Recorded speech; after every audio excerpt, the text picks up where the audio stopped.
Hello everyone, and peace of Christ to all of you. Please invite your friends. And as you see, we are coming live on air about 1 hour earlier than the time we scheduled for. Before we start, I see some Muslims have comments. You know, we will start answering comments. Like now, we have a Muslim saying, do you admit that the translation of the Arabic Bible saying the word Allah? Mr. Momani, do you admit that the Muslim translation for the Quran say Jesus, yet there's no Jesus in the whole Quran? So this is how silly they are. They are silly people. They are desperate to find the name of their God. You see, while we are denying that their God is not our God, they are desperate to say that their God is the same God. Do you know what does that mean? A person who have an honor, he will not wipe the face of his God in our shoes to say, please accept my God to be the same God as yours. They are bankrupt. Now, Momani, I have my Paltalk open. If in case you are brave to call me, feel free. Before we start, there is a guy, he was, all of them, they text when I am not in the chat. The second I appear, they disappear. And this Momani is a great example. Do he dare to call me? Momani? Do you dare to call me? Do you have the courage to call me? My Skype is open. All right? If you are brave, really, if you have something to say, then feel free. A guy, his name is Zot. He said, Christian Prince, he said the Albanian, they served for Hitler. Not only the Albanian, Bosnian, Muslims in general, they served for Hitler and they joined his forces and they were #1 in the front line to capture and kill the Jews. And you can go right now and search. And this is the Grand Mufti of Jerusalem. He met with Hitler and he was a high rank. He'd been given even a rank in the Nazi army. So those ignorant who say things, you're ignorant, speak. Then he said, Christian Prince, he said there's more than 3 billion Christians in the world. And then he say, according to reference says there is 2.3 or etc. billion in 2015. Well, you see, first of all, the numbers you see, as an example, if we go, this is the man with Hitler, What is the donkey? He said to me, where do you get this information from? Yeah. So when you see somebody making a statement and you collect those statements from websites, as an example here, it says that the Christians in China in 2015, there were 70 million. Where did he get this number from? How you can get the numbers of a Christian in China in a country persecute Christians? How you can know how many Christians in Pakistan? How you can know really exactly the number of Christians in Indonesia? How you can know, all countries where the Christians are discriminated, there's nobody knows how many there are. Same time, when they calculate the numbers, they calculate all Muslim countries as Muslims. As an example, me, myself, I'm counted as a Muslim. If you ask when they say to you, okay, let us see the ethnic who they are exist in USA. Now, if you mention that you are Middle Eastern, then you will be counted as a Muslim, because all Middle Eastern are Muslims in the count. But in fact, that's not true. The biggest population of Middle Eastern in USA are Christians, because they were migrating from long time because of discrimination. So the numbers you talk about, they are really false. Same time, China is going to be the biggest giant, a Christian nation in the world. In less than 30 years, we will have more Christian than atheist. More Christians than Christian in China, more than Christians in America. So the numbers that people talk about, nothing of it is accurate. This is just assumption. They collect information from here and there, and all those numbers are not. How in the world you calculate that USA Christians are 248 million? Where do you get this number from? I challenge anyone to tell me how you get this number from. Because there is nowhere in USA it asks you, nobody asks you what is your religion. No government, nobody. You know? Even if you want, you don't need to answer if you are a male or female. So all those numbers are really not real. Same time, they assume that Islamic countries are Islamic countries, when the Islamic countries, most of them are not Islamic at all. Anyway, we don't want to waste our time. Another thing he said about Albanian, they are not Muslims. I said that the Muslims in Albania, they are not Albanian. You see, Syrian in Syria are not the Muslims. Palestinian in Palestine are not the Muslims. Egyptian in Egypt are not the Muslims. The Muslims were occupation. They occupy the same as the Turkish. The Turkish, they occupied this land, but this is not Turkey. So if you are a fool, you do not know history, go read it. Now we go and see. Christian attention just blocked me on my main ACC. What is that? Momani, nobody blocked you. You are an idiot. At least not me. Secondly, Momani, as long you are saying attention, attention, they block me. Why you don't call me, you coward? In the front of everybody. This guy, I'm going to block him because he's a kid. Why we do exist? Momani, you are screaming like a woman, she did mut'a according to Islam, and you are complaining you are not getting paid, yet nobody used your service yet. So what about you call me and let us see if you can do any service? Do you dare? Do you dare? My pal talk is open, and by the way, I went live on air early because my throat is hurting, so I'm not going to stay long. That's why I decided to go early, because I'm not going to stay long. You expose my corrupt Bible. That's wonderful. First of all, just to show you how Muslims are dummies. When I say dummies, I mean it. Isn't it your Quran says that this is the Bible of Allah? So when you say the corrupt Bible, you are talking about the corrupt Bible of Allah. That is additional proof that Islam cannot be from God, because if Allah is God, there is no way anyone, any man, no man in this earth, anywhere, can corrupt the word of God. So when the Muslims, they are desperate trying to prove to us that the book of Allah is corrupt, because remember, the Muslims, they have a fantasy, it's called Allah, and they claim Mr. Fantasy Allah is the one who sent Injil. The gospel was sent by Allah. The Torah was sent by Allah. But then you will find a Muslim dummy saying to you that the book of Allah is corrupted. So what he is saying to us, that the word of Allah is corrupted. And that again, additional proof that Muslims, not only they make fun of their God, but they knew that their God is limited. He is a susu. Anyone can give him a finger, anyone can corrupt him. When you say, I prove your book is corrupted, you are stupid, because I have no book. This is a book of God. I cannot find a Muslim, he have a high IQ. You are attacking your God, because you Muslims, you stole everything. Muhammad is a thief. He claimed that the Bible is from Allah. So then how you say, secondly, can you show me where your prophet, he says the Bible is corrupted? Never. Never. Not even once.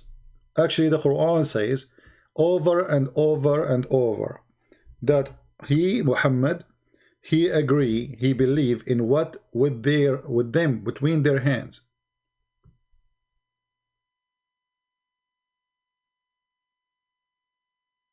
Between their hands. And this is repeated when it's come to Moses, when it's come to Isa, when it's come to Muhammad. Allah, I confirm what is with them. So when a stupid Abdul, he come to you and he have no knowledge of his book, what we can say? Laugh? Laugh at them? At their foolishness? If the Bible is corrupt, And then Allah, he says, confirming what is with them. I mean, who is the stupid here?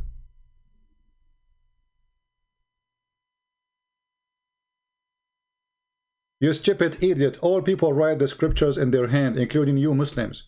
You see how stupid you are? Secondly, he is saying confirm what is with them.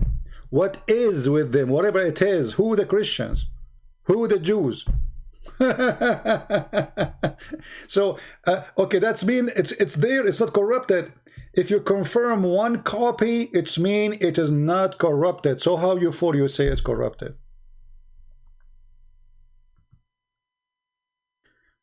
Okay, Michelle Ashraf.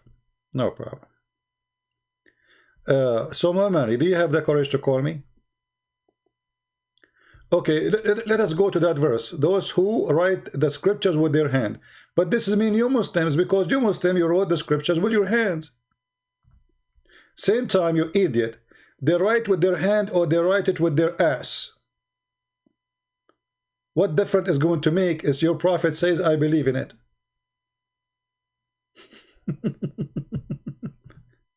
Number two, who is the one who wrote the Muslim scriptures? Who is the one who wrote? Did Allah wrote it for you? Or Muhammad, he wrote it with his bum? I don't use Zoom, you idiot. Call me in Paltalk. Call me in Zoom. Zoom, kid. What, you want to open the camera for me in the phone and you will make the monkey dance? So look at this stupid idiot. The Quran says, Inna alayna jam'uhu wa Qur'anahu.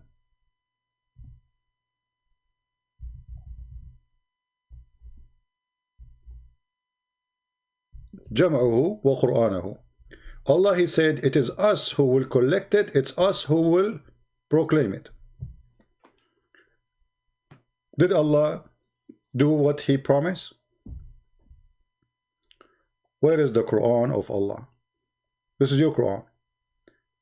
So you just say the one who write the scriptures in their hand, they are corrupting the book.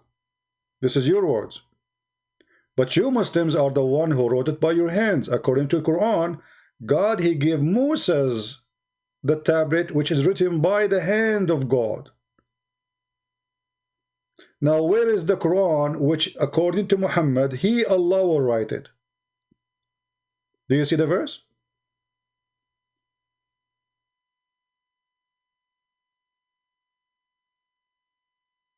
We have Mustafa Karam. How are you, Mustafa? Do you want to join us, Mustafa? Do you like to call me? Who is a Muslim? He feel like strong for today. He ate some good food and he like to call us. Mustafa, if you are here to call names and say stupid things, I will block you. If you want to debate us, you are welcome. Who is the one, who is the Muslim would like to call us?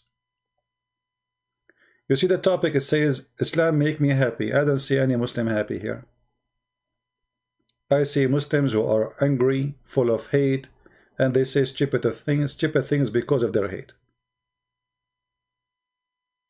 I will make you Muslims happy for a second. You know, I will try to fight your, your stress.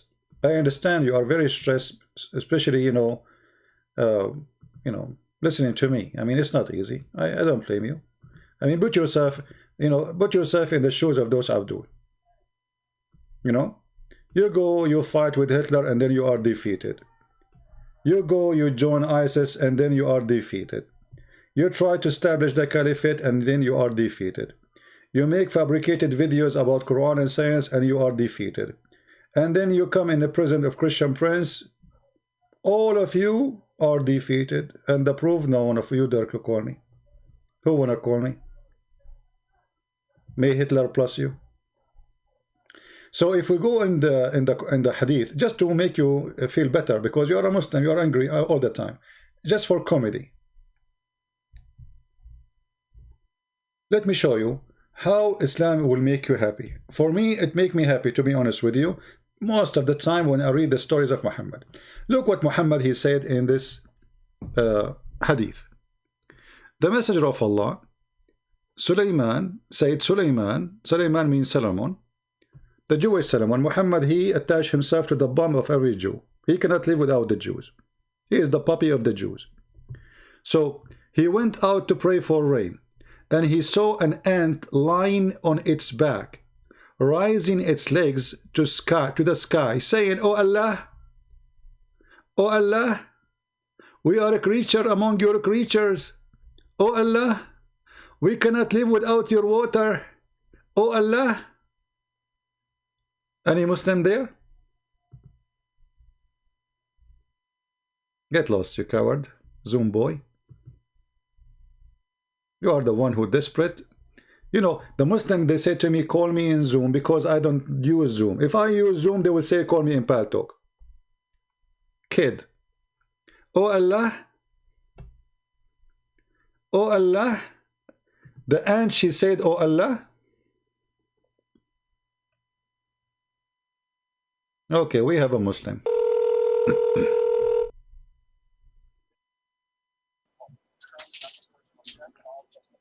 Hello? So, Yes, my friend, go ahead. You are live on air. why you disrespect Quran? I'm not disrespecting the Quran. The Quran disrespect itself.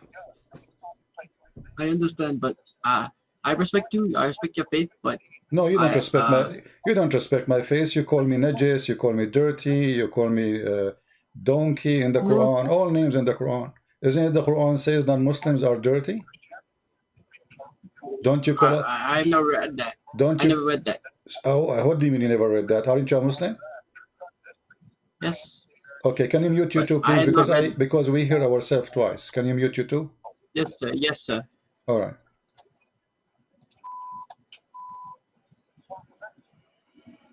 Do you that?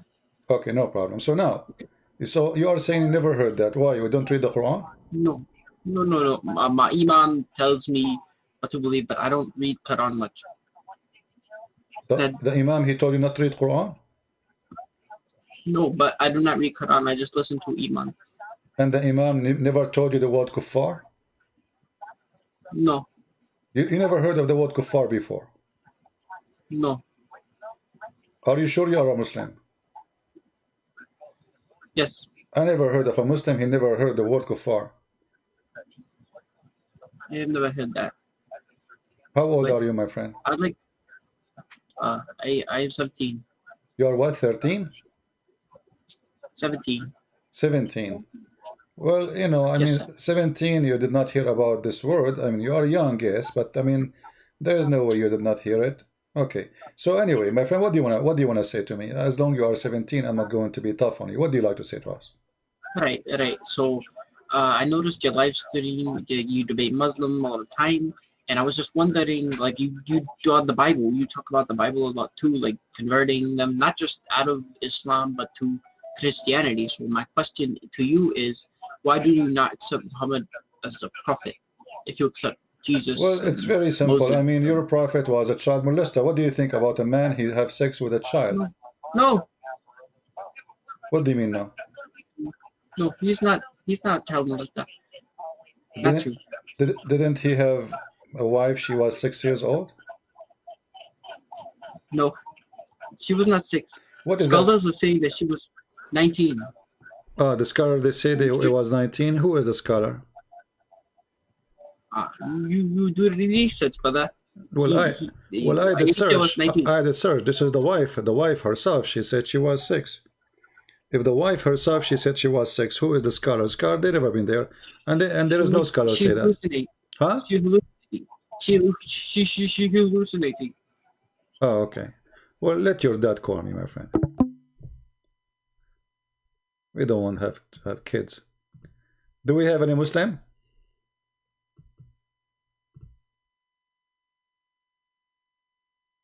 Do we have any Muslim? She is hallucinating. Yeah, all right. Okay.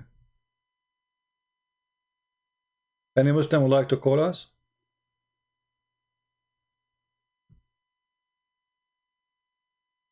I mean, from all the Muslims, we got nothing but someone who is 17 years old kid to call us. Where is the brave man with the big mustache?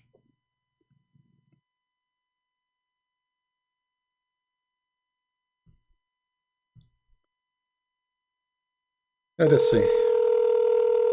We have another Muslim, but maybe he's Shia.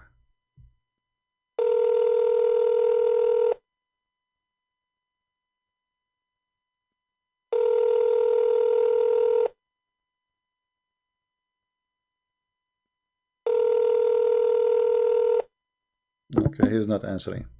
Can you translate chapter 19, verse number 1?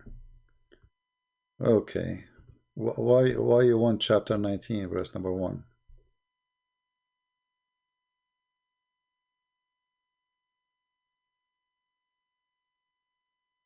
What do you mean translated? There's no translation.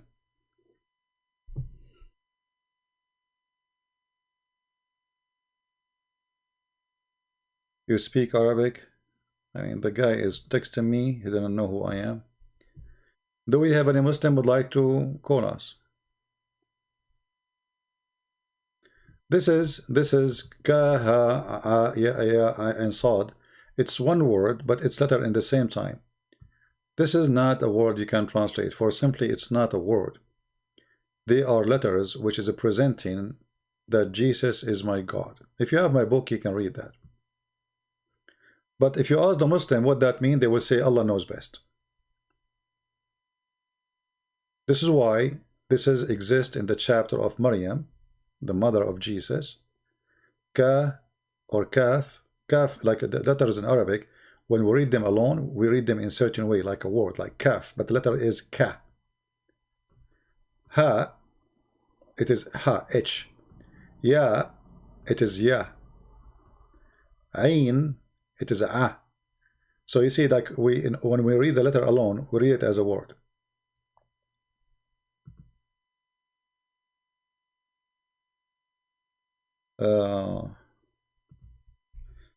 Let us see.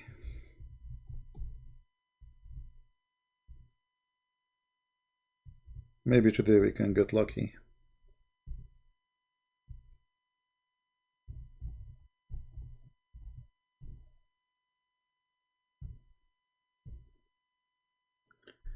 If you are a Muslim, text me. If you are not, I will block you. Please, if you are a Muslim, you can text me and I will call you. If you are a Christian, I will block you. Any Muslim? All right.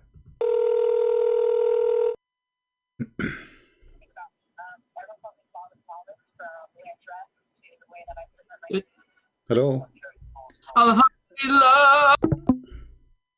Same kid.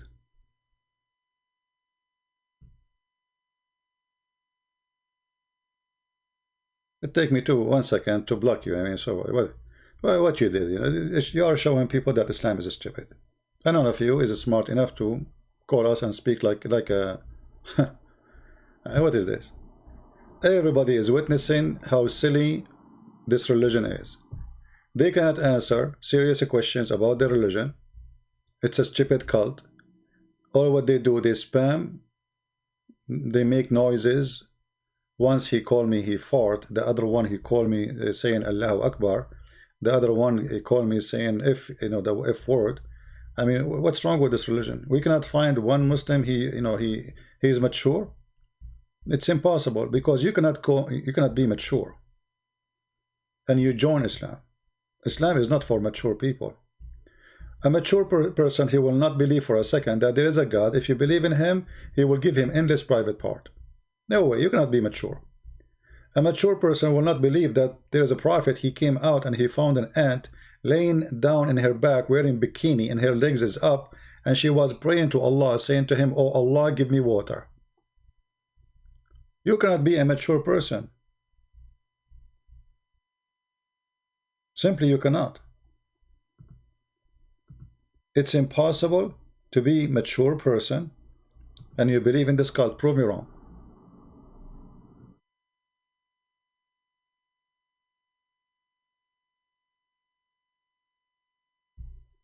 Do we have any Muslim? Once I was working in the beach. I live in near to the beach of Arizona, Las Vegas, next to the mall. The mall. There's a beach there. It's called the beach of like there's a fountain there too. It's a very nice beach there in Arizona, Las Vegas, next to Brazil. So anyway, I was walking in the beach. This is true story, by the way. I was walking by the beach, and then I found An ant. An ant, subhanallah. And this ant, her legs is up to the sky, subhanallah. And then I spoke to the ant, because as you know, I speak many languages, you know. So I said, hey, ants, what's the problem? You know, she said, because of COVID, you know, they kicked me out from my apartment. And I said, what you are saying? She said, oh Allah. I heard her. Oh Allah, send me the check of Trump fast so I can rent an apartment. And brothers and sisters, before even she finished her word, the postman, he came to her mailbox and he dropped the check of Trump. Oh Allah. Who is a Muslim believe in this garbage? And this is a prophet of God saying this? That there is a guy, his name is Solomon. I mean, Solomon, this guy is a king.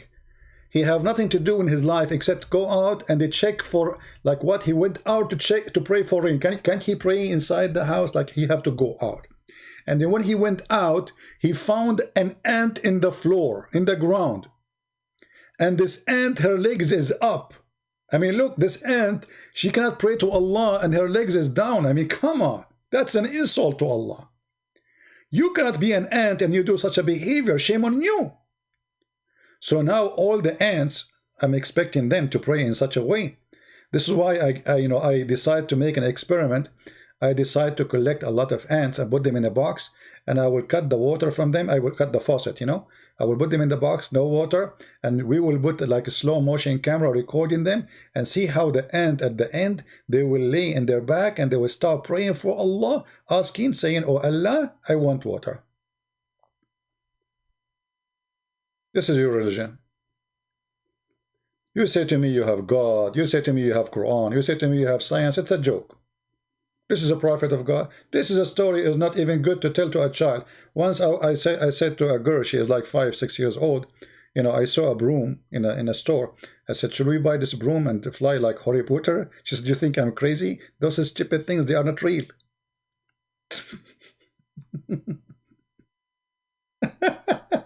Honestly, she said to me, you think I'm crazy? Those are stupid things, those are not real, don't believe them. The prophet, he flying on top of a donkey, you know, and as usual, there is no witnesses, there is nobody there. Any Muhammadan? Yeah, those Muslim kids, they keep texting me, the same kids. The same kids. We cannot find a Muslim, just to show you. Just for a laugh, you know, I will call them for a laugh. No, no, no, no, no, no, no, no, no. See, I know, stupid, you do not know, I can see his details. Stupid idiot. Do we have any real Muslim?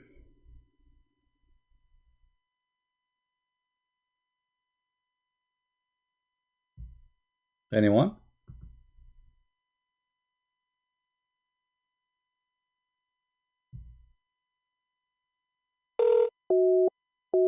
Ah, this guy is busy. He received, I think he received inspiration from Allah. So anyway, you know, those things happen to us. We Middle Eastern, we witness a lot of things, to be honest with you, you know. You know, this is a true story, by the way. Once I was walking in the beach and there was 7 ants. You know, 7, they have to be 7. We cannot make it 6, you know, because all prophets of God, they stuck with number 7. So, I know, anyway, I saw 7 ants, and there is one of them, she was topless. And the second I saw her that she is topless, I know that this is the male, because only male is topless. Come on, think about it, you know, just think about it for a second. I mean, 7 ants in the beach, only one of them is topless. Obviously, the rest are females, and he is the only one male because he's topless. I mean, no, because ants are Muslims.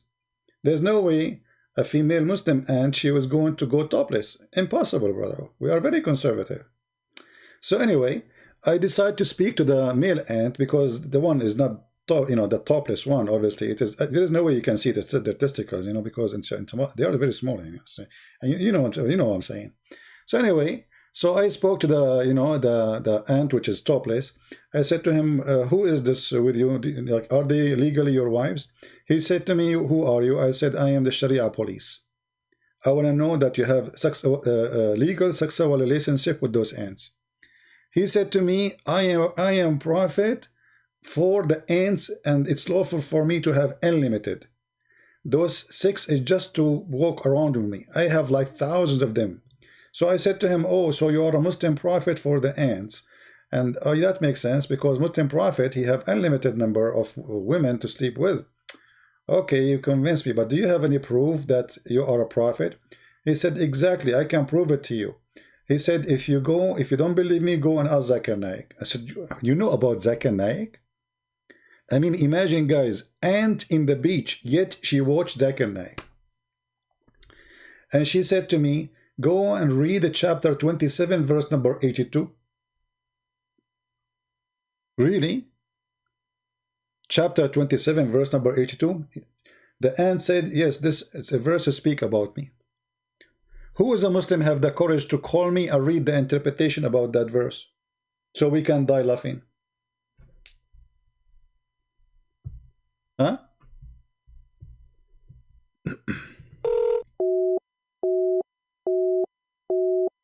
This guy, he said to me, call me, and then he's busy. I think he is the ant himself.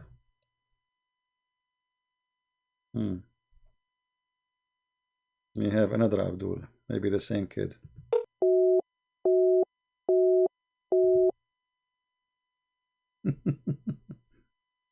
Muslim, they say to me, call me, and their line is busy. Man, what I did to the Muslims.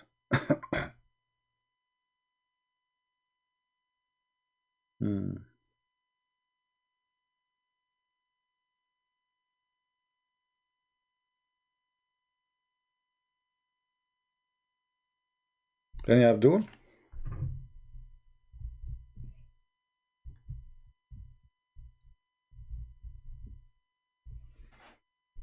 Any Muhammadan?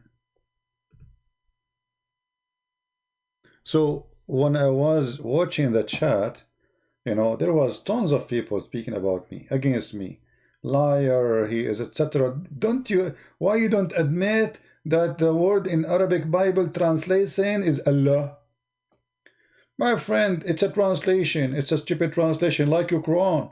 The word for Jesus there is not exist in the Quran. In the true Quran, there's no Jesus. So the question is the word Allah exist in the true Bible, not a translation? A translator, he can call him Buddha if you want. But this is something we don't accept. But how you yourself accept to call Jesus Jesus when Allah he call him Isa? What you will say to me? Oh, I don't accept the translation.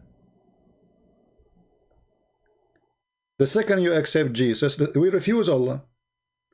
If a translator he put it there, and we know why, because they are under Islamic occupation for 1400 years of ISIS, etc. We know. But you have no reason. Nobody occupy you. Why you are using the word Jesus in the Quran translation?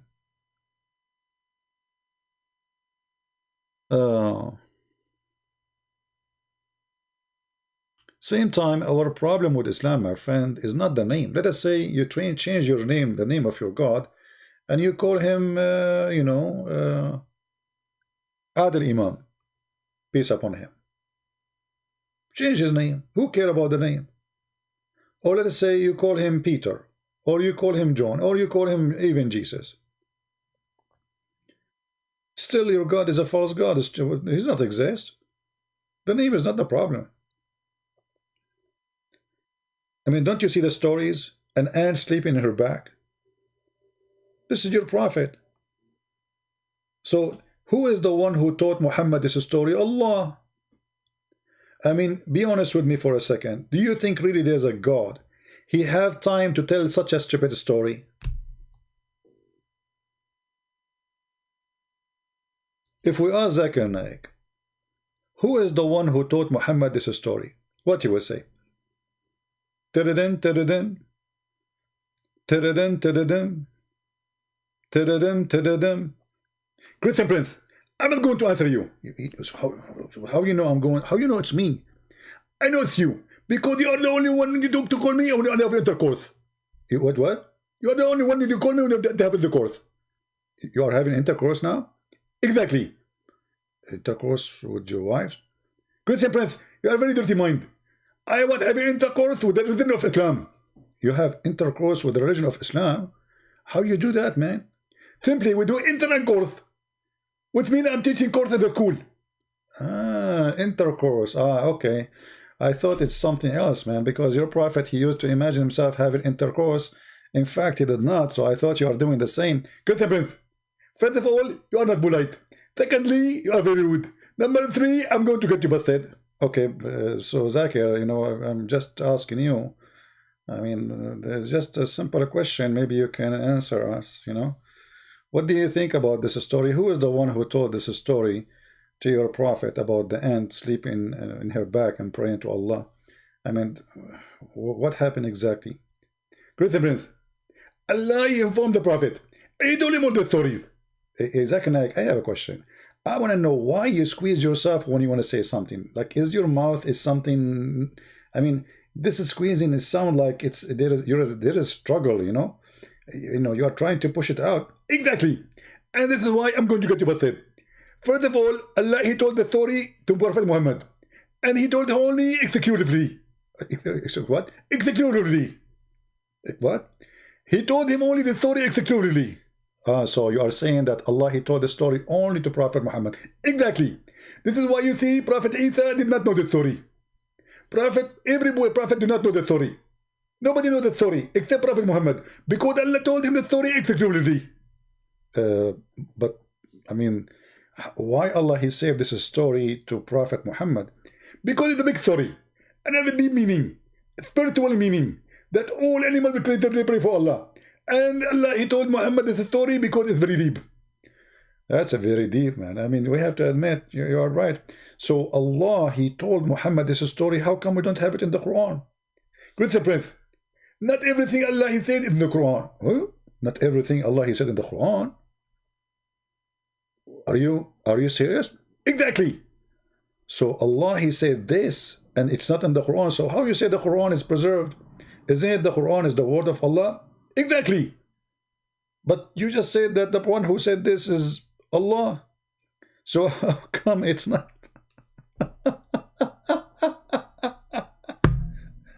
So Zakir, do you really think that Allah, he went to his office and he started thinking about writing this story and send it to Muhammad? Christian Prince, this story already written, and Allah, he put it in his tablet. Allah have a tablet? Exactly. We are very civil people, and our God is very educated, and this is why he have a tablet. Christian Prince, do your God have a tablet? No. Exactly. I mean, I lost the debate. Does God have a tablet? My God don't have a tablet. But Zakir, why Allah have a tablet? He don't have a good memory? Christian Prince, Allah he wrote in tablet, so nobody will forget. But who care about they forget if he is not going to forget anyway? And if nobody can see it anyway. Isn't it your prophet, he said, Allah put the tablet between the two eyes of the angel so nobody can see it, even the angel himself? Exactly. So what the point of the tablet if he will not forget? Christian Prince, I told you that now I'm busy and I have intercourse. And because I have intercourse, I have to leave. Where are you going? I wanted to know why Allah have a tablet, but yet nobody can read it, and he himself, is he going to forget why he wrote a tablet for himself? Christian Prince, I told you I have intercourse, and I'm busy, and I'm going to leave. Thank you very much. Don't call me again. Yank up. This is God. This is religion. This is the proud Allah. This is a prophet. Ant laying down in her back, praying to Allah, asking for water. What about whiskey? Why she don't ask him for a cockroach so she can suck his juice? This is what ants do. Water. What is this? Do we have any Muhammadan?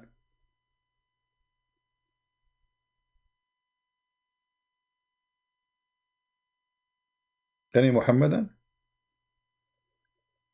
When I finish talking and we hang up and we go, and then you will see how many brave hero You know, they are a Christian Prince. I challenge you, Christian Prince. Let us see this guy. He said, call me, but he's always busy. Oh, call rejected. Let me block him then. Call rejected.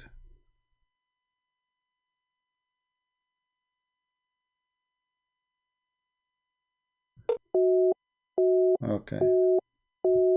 A joker. Let us block him. Who is a Muslim would like me to call him? If there's anyone, just text me please in Pal Talk, and I will be happy to call you back. We can have a nice conversation. I mean, don't worry. Be happy.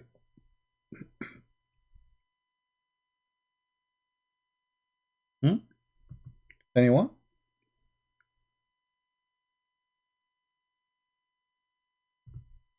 Anyway, I did not finish to you the story about when I was on the beach and I saw 7 ants, and one of them, she was topless, and then I noticed that there's one ant, she have a broken leg.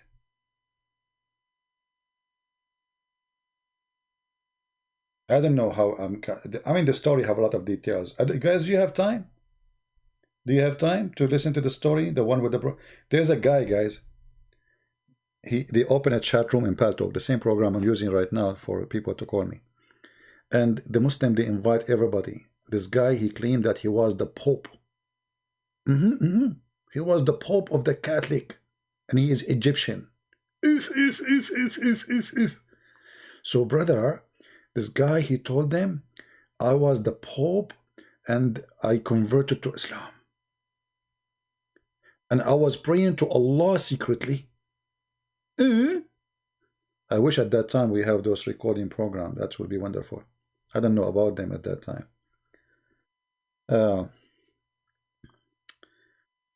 And the Muslims saying Allahu Akbar, Allahu Akbar. The room is boiling, man. Chat room is full of people.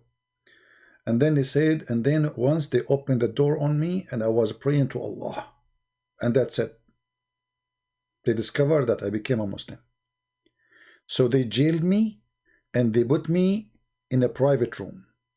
And every day they take me out and they order 7 lions to turn their back to me, and they beat me with their tail. And the Muslim in the chat, brother, may Allah bless you, brother, for the pain you suffer for Allah, brother. May Allah, may Allah give you good deeds for this, for your patient, brother. Those filthy Christians, they did that to you, brother. May Allah kill them, brother. And and the admin keeps saying, guys, don't forget at the link there, the donation, please, brother. The donation, brother. And then, brother, they jail me and they put me in the private room and they lock it in many locks, like 7 locks. And then, brother, I open the toilet seat and I went in the sewage and I came out in Egypt. If from Rome to Egypt, all of it, the trip in the sewage, you must be a rat. And none of those Muslims, they say to him, come on, man, this is too much. I mean, come on, your lie is so big. A pope, an Egyptian pope for the Catholic of Rome, which never happened. A pope, and he speak Arabic, and he don't speak any other languages, and they beat him. And not only that, he said there was 7 lions, and that's why I remember actually the ant, and an ant, her legs is broken.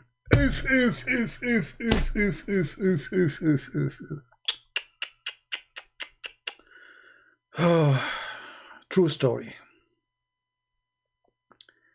So if you are wondering why they believe in such a story, those people, they tell them any story. As long as you are sponsoring Islam, they support you. Just make up any story.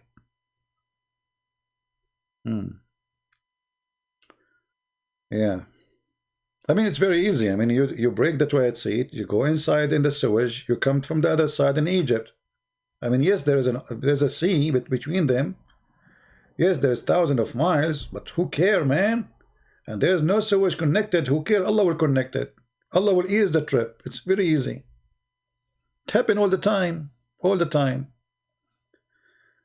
You know, when I remember this old time. Do you remember the guy who used to be Muslim? What his name? The blonde guy. I forgot his name. He left Islam, you know. At that time, he was a fool and he made things up. So he said, brothers, prove that Islam is, Allah is a true God and Islam is a true religion. That each time, as an example, I go to the store, I go to the cashier to pay, and then I look in my wallet, I forgot my wallet. And then Allah, He put the exact amount of money in my pocket. Yeah, Ishmael. Yeah, Ishmael. I mean, you know, I don't know. Like this guy now, he's smart. You know, he left Islam, he exposed Islam too. But at that time, when I heard this guy, I could not believe how stupid a human being can go. Honestly. As an example, if I need to pay $7.11, I will find in my pocket $7.11 each time. It happened all the time.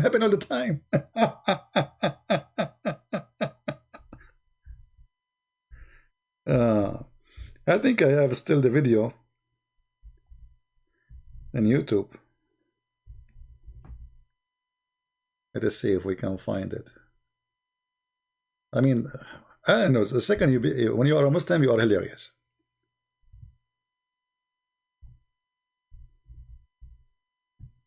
Let me see if I can find it. I will type the word Ismail and $7.11.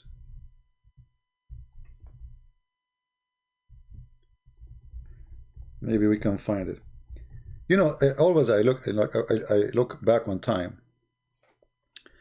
and then, I mean, it's really amazing how people they say those things when they are Muslims. I mean, what happened to this guy? This guy is not really. I mean, how you go out of your mind and you say such a stupid things like this? Yeah, I don't know if I can find it. I mean, it's impossible to find a video of mine.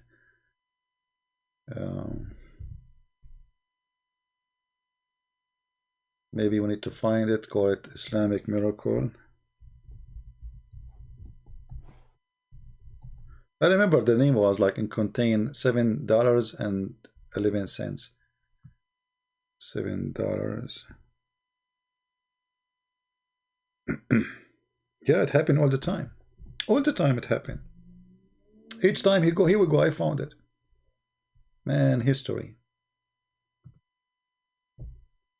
Someone who's really close to me, for example, while living in Africa, her cousin was dying. She prayed earnestly for her cousin to get better, but her condition wasn't getting better. So her family went into the city to visit the sick one in the hospital. This person, of course, didn't have enough room to leave to go with him in the vehicle. It was full of people, so she stayed home. She locked the doors and windows at night, and because she was by herself, she went to her bedroom. She prayed to God. And she asked God to heal her cousin who was sick. And then all of a sudden a man appeared in her room, standing in a white flowing gown with beautiful colors, beautiful white colors, with a smile on his face, with a long black beard, just smiling at her. And she was horrified at first, but then she realized that this was an angel from God. And of course she was in Africa where there was no white people at that time, so at that time, his cousin, at that time, you know, when you hear at that time, you think she's talking about like 10, 20 centuries ago. His cousin, at that time, brother, there was no, for sure he's an angel, there's no white people at that time in Africa.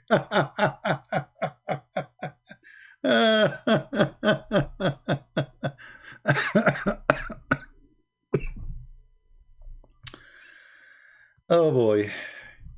Yeah, I found the video. And then he says, I don't want to play my voice making comment about these stupid things. Because they get... Let us see. And they live... I'm trying just to find where he says the $7. And this... Come on. He cannot steal... I'm just forwarding the video. maybe. And then, so I just pray a little prayer to God. Checkout line, that pocket money, change, bank card with me. About what this guy is trying to say to us about more miracles. Let us see.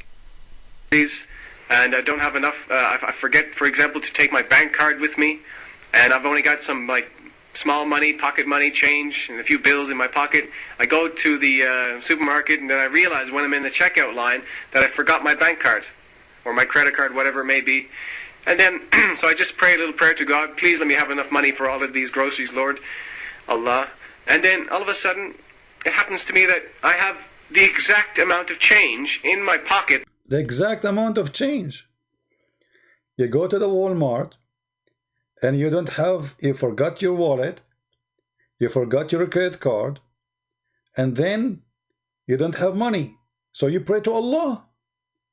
And then Allah, He will put in your pocket the exact amount of the money. I mean, who need to go to work? Who need to go to work? I mean, Muslims should not be dying from hunger in Somalia. Just say Allah, and the exact amount of money you need, Allah will send to you. Card, or my credit card, whatever it may be. And then, so I just pray a little prayer to God, please let me have enough money for all of these groceries, Lord, Allah. And then all of a sudden, it happens to me that I have the exact amount of change in my pocket as I need to have to buy the groceries. It happens to me all the time. Say, for example, it's $7.11. That's exactly the money I have in my pocket when I pray. As an example, $7.11. This is why I was able to find it, actually, because I remember I made the video with such a title. And this is the video, if you like to save it. This is an old video, you know. Very old video. Now this guy, he left Islam, actually. You know, look what happened. This guy, he went, I think, to Saudi Arabia, and he learned Arabic very well. And he came and he started getting Islam busted. They did fool him almost for 10 years, I think. You know?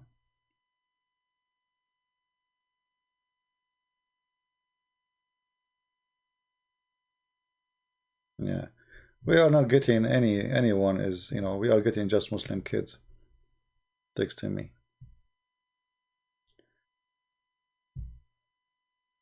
Truth about Islam. Check your Paltalk. What I check my Paltalk? I have nothing in Paltalk. Truth about Islam. I don't know what they mean.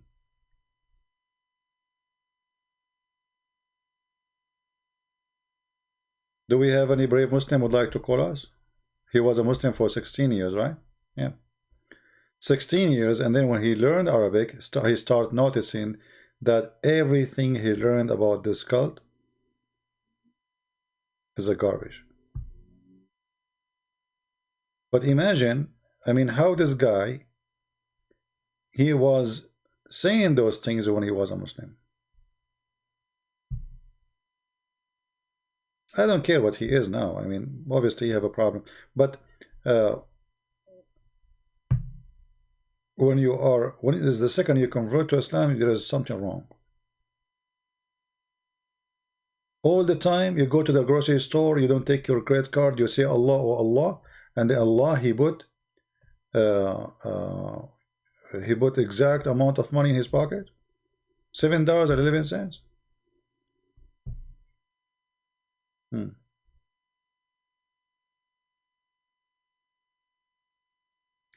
Did you read how Krishna came? No, Mustafa, I did not. Do you want to call me and tell me? Mustafa Karam? You know, the Muslims, the Muslims, they wrote books. They say that Jesus' story is the same as a Krishna. You stupid idiot. Krishna have seven brothers. You're an idiot. And his mother, she is not a virgin. Muslims are idiots. They don't know their religion. They fabricate stories and they are copy-paste. If you go right now and search, just search for 2 seconds, in Prophet Google, peace upon him, you will see how stupid your story is. Same time, you idiot. If you are saying that Mary, she was virgin, the same as a story of Krishna, which is not. That's mean Muhammad himself is a fraud. Because isn't your Quran saying that this is true? Stupid people, you know, they have no brain. Their hate is controlling them. They don't even think for a second. They are insulting even their prophet when they make their claims. Do we have any Abdul? Anyone?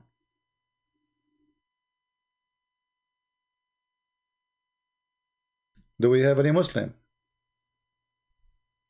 You see, by the way, if you call me and you debate me, you can imagine how Allah will increase your deeds in the heaven, which means will increase the number of women in your bedroom.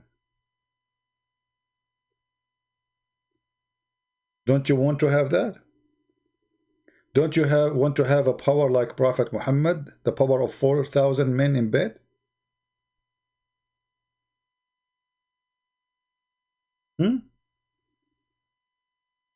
By the way, Muslims, why Allah did not teach Muhammad the language of the ants?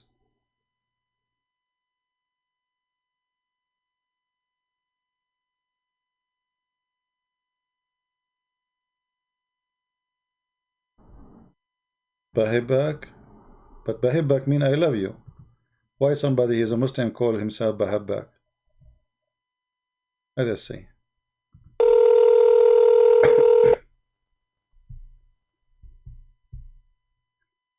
Hello? أهلا وسهلا. How are you, my friend? You speak English? Unfortunately, no. Sorry. Can you speak Arabic? Well, we need a translator. Can you invite somebody? Can you invite somebody to translate what you want to say? Because sadly, our audience, we have 1,000 people listening almost, and maybe 1 or 2 only speak Arabic. So, you know, I will be happy to speak to you in Arabic, but we need somebody to translate. And if I translate, people will say he has not been honest in the translation. But I think you can do fine. Try. Go ahead. Try in English. Let us see. Maybe this time all my friends are sleeping now.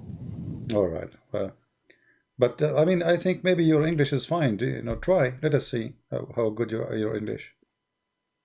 You sound No, like, I'm very bad. you sound like I'm very bad. you sound like a nice guy. So I don't want to lose the conversation with you. You know. I hope that. Thank you. But when I speak by English language in religion, I need special words. Well, you know, And if you cannot find the word, I will help you. You know, we will help you. Why Muhammad is a prophet? What's your name first, if you don't mind? Baha. Baha. Ah, okay, I got your name wrong. So, all right. So, you mean Baha, right? Yeah. Okay, Yeah. Baha. All right. Baha'uddin? No, just Baha. Baha. Okay. So, Mr. Baha, why Muhammad is a prophet? I can't speak English. Sorry. Okay. I can't. Tell me in Arabic why Muhammad is a prophet. I will translate to the people if you allow me. Do you speak Arabic? Yeah, a little. طيب أول شيء عرفني من نفسك أنت فين وهتكلم مين أنت يعني في أي موضوع؟ اسمي كريستيان برنس وأنا معاك الحين بالبالتوك واليوتيوب والتوبيك الإسلام. تفضل. أنت في غرفة مسيحية بلتوكية؟ لا نحن الآن في اليوتيوب مباشر على الهواء. He's asking me, guys, what's your name, you know, what do you do, where are we now, etc. So I'm informing him that we are speaking to him in Paltalk, but we are live in YouTube. So لماذا محمد هو رسول? Why Muhammad? Why you think Muhammad is a prophet? Go ahead. والله في البداية أنا أقول إنه الله عز وجل سبحانه وتعالى يصطفي من عباده من يختارهم هم. Okay. يصطفي الأخيار والذي هم يعلموه الحق. فاصطفائه لا يسأل عما يفعل وهم يسألون. فالاصطفاء الرباني هذا أمر يعني ما نقدر نحدد ليش محمد تحديدا أو ليش إبراهيم أو ليش سعد أو ليش أحمد. هذا اصطفاء رباني. Okay. لكن ليش أنا إن كان هذا هدف سؤالك. خلني ترجم لهم وأرجع لك. So guys, I ask him why Muhammad is a prophet. He says Allah he choose as he wish, and we cannot ask Allah why he chose Muhammad. He chose whatever he want, and Muhammad was chosen. Okay, سيد بهاء تفضل. لماذا محمد هو يعني نبي الله اختاره على أي أساس؟ الاختيار يعني القرآن. نعم. القرآن يقول على سبيل المثال أن وامرأة وهبت نفسها للرسول. So I'm saying to him, guys, okay, Allah, he chose him, but the Quran said that a woman, she give herself to the Prophet. امرأة وهبت نفسها للرسول. ما خص هذا بكونه رسول؟ يعني لماذا يرسل الله آيات قرآنية تقول امرأة وهبت نفسها؟ ما علاقة النساء في السرير مع محمد بالله ودين الله؟ تفضل. What is the relationship between the verses saying any woman she can give herself to the Prophet so he can sleep with her, between that and Allah? What is the business of Allah for this? Go ahead, Muhammad. Or Baha, sorry. Okay. الله عز وجل سيد الكريم أحيانا يأتي بقصص للنساء وللحيوانات وللأطفال وللحروب وللأمور ولجميع هذا. المقصد منها مقصد تعليمي لنا ومقصد تشريعي. إنه أنت يا مستمع يلي تقرأ هذه القصة تفهم المحتويات التشريعية التي بها. مثل ما هو موجود لعيسى إنه فين كان في الكتاب المقدس مثلا وفي كتب التوراة والإنجيل، أحيانا يتناول قصص شخصية المقصود منها التشريعات. Okay, let me translate. So guys, he's saying the purpose of those stories is to teach you things and to teach you the religion and the law. But I'm going to say back to him now, and I will say it to him in Arabic, but I will say it first in English, as long as we are speaking English now. The question was, what the connection, what is the reason? Because this is just a privilege for Muhammad to sleep with women in limited number. يا بها الآية تقول وامرأة وهبت نفسها للرسول. ما الهدف التعليمي بأن تأتي امرأة أو نساء ويذهبون إلى رسول محمد؟ ما هو الهدف التعليمي التشريعي؟ وهي خاصة بمحمد فقط. محمد ليس بأعزب، محمد متزوج بالعديد من النساء، فلماذا يقول الله وامرأة وهبت نفسها للرسول؟ ما علاقة الله بالجنس بين محمد والنساء? So what the connection between Allah and the sexual relationship of Muhammad? Muhammad, he's a man, Allah is a God. Why the God? He say any woman she can sleep with the Prophet. What is the purpose? Go ahead, Baha. تفضل. المسألة سيد الكريم، المسألة جاءت سياقة تاريخية إنه فعل حصل. So it's not from Allah? Because he's saying this is just a historic thing. Something happened, but my friend, what historic thing? كيف يكون تاريخي وهو أمر من الله؟ الله قد شرع علي محمد وليس محمد من شرع على الله. يعني هو لم يحصل ثم قال الله افعل كذا، الله قال افعل ومحمد ثم بعد ذلك محمد فعل. فكيف يكون تشريعيا من أجل بهدف الجنس؟ محمد متزوج لديه زوجات عديدات. So how this is Allah from God and the purpose of it is only Muhammad is sleeping with as many as he wish. Go ahead.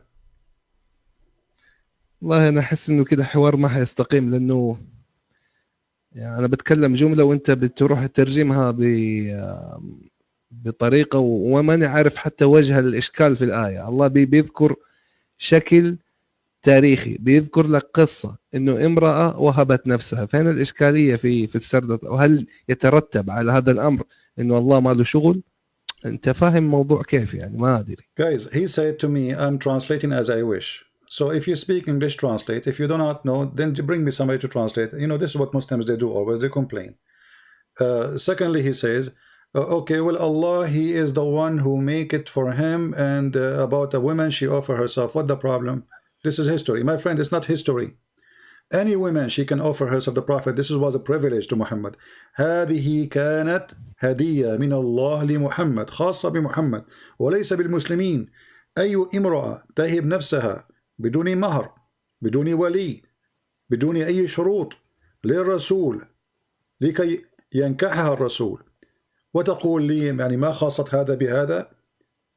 كيف يكون رسولا متفرغا للعبادة ونشر الدين ثم نأتي بآية وتأتي عائشة وتقول إني أرى ربك يسارع إلى هواك يا محمد.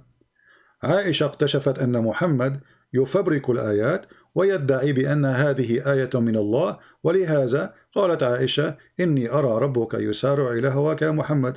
I will translate what I said to the people. I said to him, what does this have to do with the history? Muhammad, he fabricated verses saying that any Muslim woman, she can give herself to the Prophet, and this is only a privilege for Muhammad. And then Aisha, she got Muhammad busted, and she said, well, I see that your God, he rushed into your desire, Muhammad, I mean your sexual desire. So what the business of Allah with this? I mean, Muhammad had many wives. Why he need more? And they are not even, you know, I mean, they are just offering himself. This is a shame. Why there's no men left in this earth? Go ahead. تفضل. أنا في البداية ودي إنك تكلمهم وتقول لهم هذه المعلومة، ترجم الكلام اللي أنا بقوله أرجوك. Go ahead. قول لهم إنه إحنا مصادر المصداقية التشريعية والمعلومات عن الله عز وجل والإسلام بشكل عام هي مصدرها أولا القرآن. ترجم الكلام هذا بعدين نكمل لك الباقي. He is saying that according to Islam, the first source for Muslims is the Quran. The first one is Quran. Go ahead. الشيء الثاني قصة عائشة هذه ليست في القرآن. تفضل. And secondly, قول أنا معك. Secondly, the story you said about Aisha, it's not in the Quran. So where it is? الأمر الثالث عندنا مصدر وحي أو مصدر إلهام، ما هو ليست مصدر وحي، مصدر إلهام نأخذ منه المعلومة ألا وهو الحديث الشريف. تفضل. The third source for information about Islam is the second source is hadith. But my friend, the one I gave you is hadith. عائشة ما قلت لك هو حديث موثوق. اوكي بس اسمع، اصبر حبه. وعندنا الاحاديث ينقسم الى قسمين. كمل. And we have the hadith, they are divided into two sections, which is not true. يعني من علمك الحديث قسمين بأي كتاب هذا؟ بتسألني ولا تختبرني؟ أنا أسألك بأي علم هذا تقول أن الحديث قسمين؟ بس خليني أخلص أنا اللي أبغى أقوله بعدين. طيب. خليني أخلص اللي أبغى أقوله عشان لا تكثر الأسئلة ويصير الحوار الجدلي. أوكي. المصدر الثاني هو السنة النبوية الشريفة. And the third source is the Sunnah of Muhammad, which means what Muhammad did and said. But isn't this is the same as in the Hadith? Anyway, continue. الشيء الأمر الخاصية في الحديث إنه عندنا أقوال منسوبة للرسول وأفعال منسوبة للرسول وللصحابة الكرام صحيحة وفي غير صحيحة. تفضل. And there is some hadith are true and some hadith are not true. My friend, don't waste my time. The hadith I'm mentioning to you is sahih. So you do not need to give me all this presentation. الصحيح الحديث الذي قلت لك لا هو صحيح. ايش عرفك انه صحيح؟ ايش عرفك انه صحيح؟ صحيح البخاري أليس بصحيح؟ ليس كله صحيح. صحيح مسلم أليس بصحيح؟ ليس كله صحيح. طيب أثبت. تفضل. Guys, I said to him, this is Sahih Bukhari. He said, not all Sahih Bukhari is Sahih.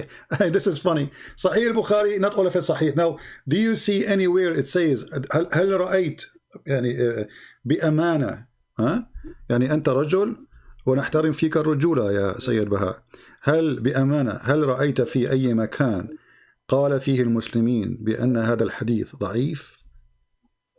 بأمانة. Did you see anywhere the Muslim they say that this story from Aisha is weak or not authentic? Be honest. Go ahead. لا wait انتظر. مو مشكلة إنه أنا لما أحاور إنسان ما يعرف علم الرجال وما يعرف هذا تظهر هذه المبهمات، لكن أنا أتفهم هذه المبهمات منك إذا كنت جاهل فيها أوعيك فيها، بس لا تأخذها بمبدأ جدلي. أوضح لك أول شيء إنه يا سيد بهاء أنا معي شهادة في الشريعة الإسلامية في القانون الإسلامي، أنت ماذا معك؟ ما هو يعني علم الرجال؟ أنت ماذا تعلم؟ تفضل. I said to him, I have a degree in the Islamic law. So what is your degree? Because he said to me, the problem we are talking to people who they are ignorant, do not know much about Islam. So, and the science of Islam. So I said to him, I have a degree in Islam. What do you have? So ما هو تعليمك يا سيد بقى؟ الحين ما أدري إحنا بنتكلم في مسألة تعليم ولا في مسألة دين حاليا. You are the one who said to me. You are the one who said to me. You are the one who said to me that I do not know, and you are going to teach me. And now I have a degree, you don't. So now I'm asking you, honestly, do you have any proof? Do you have any proof that this hadith in front of us is not true? هل لديك أي إثبات؟ يعني بدون مماطلة ومجادلة وكلام يعني لا يضر ولا ينفع. هل لديك أي إثبات؟ سيدي أنت لا ترجم الكلام اللي تبغاه. دقيقة عشان نكون إنسان، أسأل الله أنك تكون على حق، أتمنى أنك تكون على حق. لا ترجم الكلام اللي تبغاه، والكلام اللي ما تبغاه ما تبغى لا ترجم. I translate قول الكلام اللي أنا أقول. And people are my witness. You can download the video and you can give it to your friends. I translate everything. He said to me, guys, please don't translate the one the word you like and the word you don't like. You don't translate. I translate everything you said. I'm asking you. أرجوك. I'm asking you. ترجم لهم الكلام اللي أقول لكم. I just did. Don't complain, my friend. Don't make me hang up on you. And then I say, okay, when you get somebody to translate, call me, because you are complaining. And what I can do. So, do you have a proof before you go? هل لديك إثبات بأن هذا الحديث الذي أنت ادعيت قبل هذا أنت لا تخليني لا تقطعني. قد ادعيت باطلا لا تقطعني إجابتي وتسألني سؤال آخر. قد ادعيت باطلا وبهتانا بأن هذا الحديث مفبرك. هل لديك إثبات؟ I'm saying to him. أنا أعتذر من الحوار. He apologized from talking. He want to leave because I asked him, do you have a proof that this hadith is not true? So now he is going to escape. Is that fair يا لا ما. هل هذا عدل يا سيد بهاء؟ أنت رجل والرجال قليل. أنا أسألك وأنت رجل. لا. لماذا تهرب؟ أنا أسألك. هارب. أنا أسألك هل أنت ادعيت بأن هذا الحديث غير صحيح؟ هل لديك إثبات؟ أنا هارب يا سيدي الكريم. أنا هل لديك هارب. إثبات؟ لماذا الهروب؟ طيب أثبت لنا وأهرب. أثبت ثم أهرب. أنا أثبت لما تديني الوقت وتديني، ما تجيني تسألني سؤال وفي نص السؤال تسألني بسؤال ثاني. كل الوقت أنت ما قاطعني وقلت أن هذا الحديث ليس صحيح. والله العظيم أسألك بالله تترجم الجملة هذه قبل النهاية. Guys, I'm saying to him, before you go, just give me a proof. You said you are the one who interrupted me, and you say this hadith is fabricated, is not true. And I showed لا. يا سيدي بتكلم معاك أنا دحين رايح عندهم. So is this hadith? أسألك بالله تترجم الحديث الثاني. Okay, let's make it clear. هل هذا الحديث صحيح أو مفبرك؟ أسألك بالله إنك تترجم الكلام اللي أنا أقوله الآن. لماذا لا تريد؟ Guys, I'm keep asking him, is this hadith is true or not? He refused to answer. He don't want to answer no more. Before he said it's fabricated. Now he don't want to answer no more. Why? Because it's embarrassing. لماذا لا تجيب؟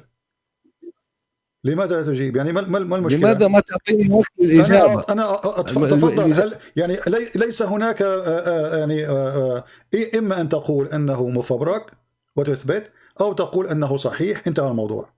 هل هو صحيح أو مفبرك؟ إذا قلت مفبرك أعطيك كل الوقت. If you say this is fabricated, I will give you all the time to prove it. If you say this is true, that's mean we agree both of us. There's no need, and you continue. Go ahead. هي المشكلة عندك إنك تبغى إجابة بإيوة أو لا بدون تفصيل في هذه المسألة. وإن حاولنا نفصل لا. أنا أريد إجابة ثم فصل. الإجابة ثم فصل. He's saying, guys, the problem that you want either yes or no without details. I said to him too, no.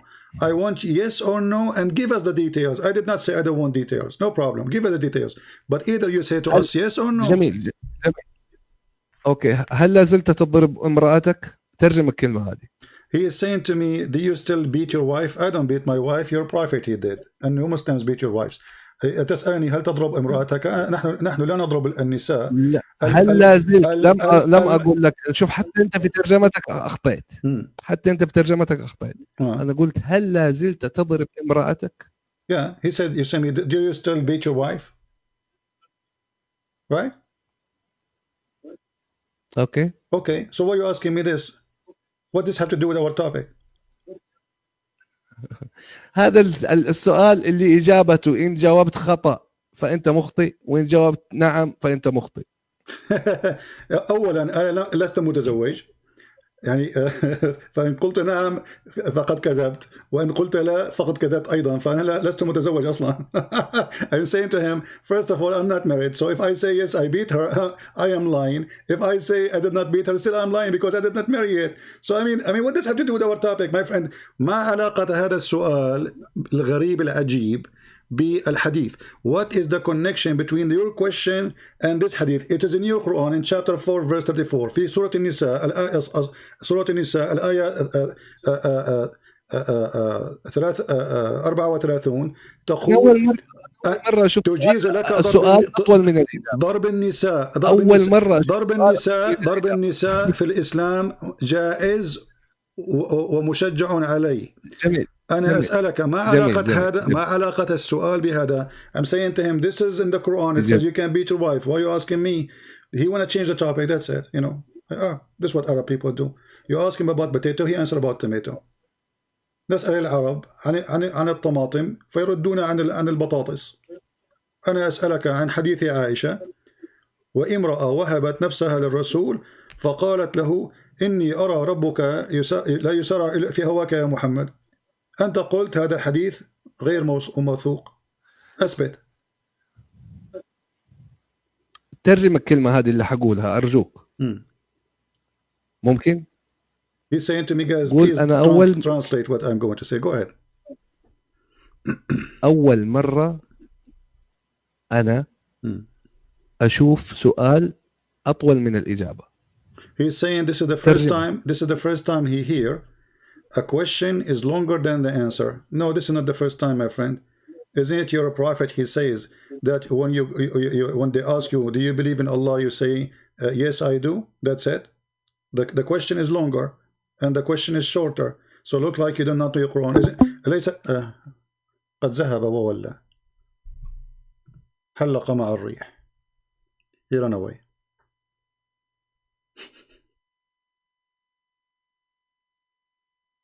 باي باي. قد حلق عباس بن فرناس وذهب واختفى بين الناس وكان بعضهم في ثياب وكان البعض بدون لباس.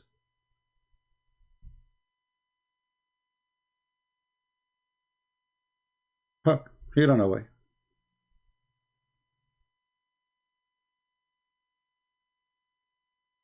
You see, I mean, they cannot, deal with it. I mean, Muhammad is a prophet of Allah. Okay, why he is a prophet of Allah? Allah chose him. We cannot ask Allah why. Okay, but what the connection between this and this? A prophet making verses saying any woman she can give herself to the prophet. What does have to do with God? Isn't it obvious? Isn't it obvious that Muhammad is fabricating verses so he can sleep with as many women as he wish? This is not God. Muhammad already have many wives. What if people hear me here? Let us say I have people listening to me wherever, around the world, and then I say, hey, any woman she want to give herself to me, I'm Prophet Muhammad. I mean, what does have to do with God? If you're a prophet, why you want women to sleep with you? What is the connection? So he cannot answer, and we showed him the reference. First he said it is fake. This is not, our first sources is the Quran. Okay, but this is in the Quran. The Quran says any woman she give herself to the prophet so he can if her. And this is a privilege to the prophet. What does have to do with God? Any Muslim can tell me what is the connection between this and God? Why God, who is in heaven supposedly, he go to his office and he start counting how many women Muhammad he can sleep with. And then in the top of that, he encouraged women to offer themselves to the prophet for sex. And this is only a privilege to the prophet. Privilege. Isn't it obvious? All cult leaders, go search. All cult leaders around the world, they share one thing, or two things, let us say. Money and sex. They want to sleep with women who they believe in them. And they want to have the money of the people who believe in them. And Muhammad have both. He wants your money and he wants your wife. Even if you go and read the interpretation, it says that if the prophet, his eyes fall into a woman, her husband, he must divorce her, so the husband, so Muhammad can have her immediately. What does this have to do with God?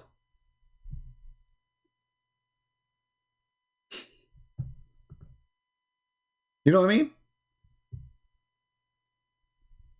What does this have to do with God? Who is a Muslim can tell me what is the connection? How this can serve Islam? How this can serve Allah? Muhammad is sleeping with more women.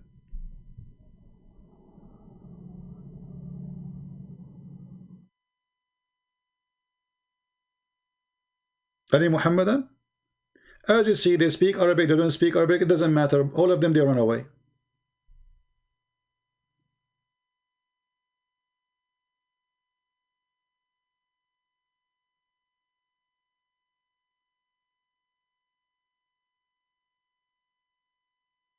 Do we have any Muslim? And the funny, he's, you know, like, I told him, okay, go find a friend for you to translate. He says, I don't think you're translating. He don't, you know. They love to play victim. They love to play victim.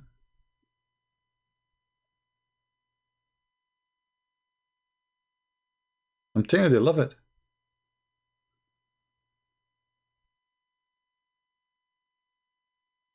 If we are Zakir Naik, why Prophet he received those verses from Allah? Christian Prince, first of all, Prophet of Allah, beat upon him, he was very horny. And he had the desire. You hear what? He had the desire. You mean a special desire? Exactly. And because of that, Allah he gave him special privilege. He gave him what? Special privilege. Special privilege, you mean? Exactly. Okay, so Allah he gave him special privilege because he is so horny. Why Allah he made him so much horny? Forget the breath. First of all, you never been a prophet. If you become a prophet, you will become so horny. If I became a prophet, I will become so horny. How is that? First of all, those things you cannot expire and you cannot speak about it unless you become a prophet. And someone like you will never become a prophet. Logic. I mean, if you are a prophet, you have to be horny. It's come on.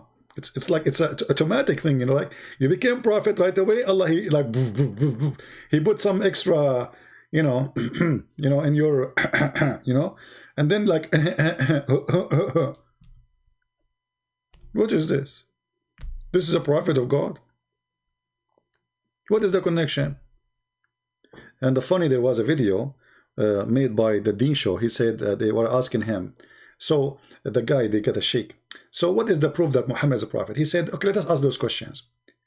What is the benefit for Prophet Muhammad from all of this? He got humiliated. They kick him out. He got no benefit. I mean, oh, look at the benefit. The fifth of the booty. The best of the booty. Any woman can offer herself to him. Women is sleeping with him. Money like rain. Women, people are fighting over even to give him gifts. The wives of Muhammad, they are fighting over the gifts. We can show the reference. And then the Muslim, they say to us, Muhammad, when he died, he borrowed money before he died from a Jew, from his neighbor. What Jew? What neighbor? Muhammad, he killed all the Jews. What neighbor? Where is there's a Jew neighbor? Isn't it Muhammad? He kicked them all from the Arabian Peninsula and he killed all of them.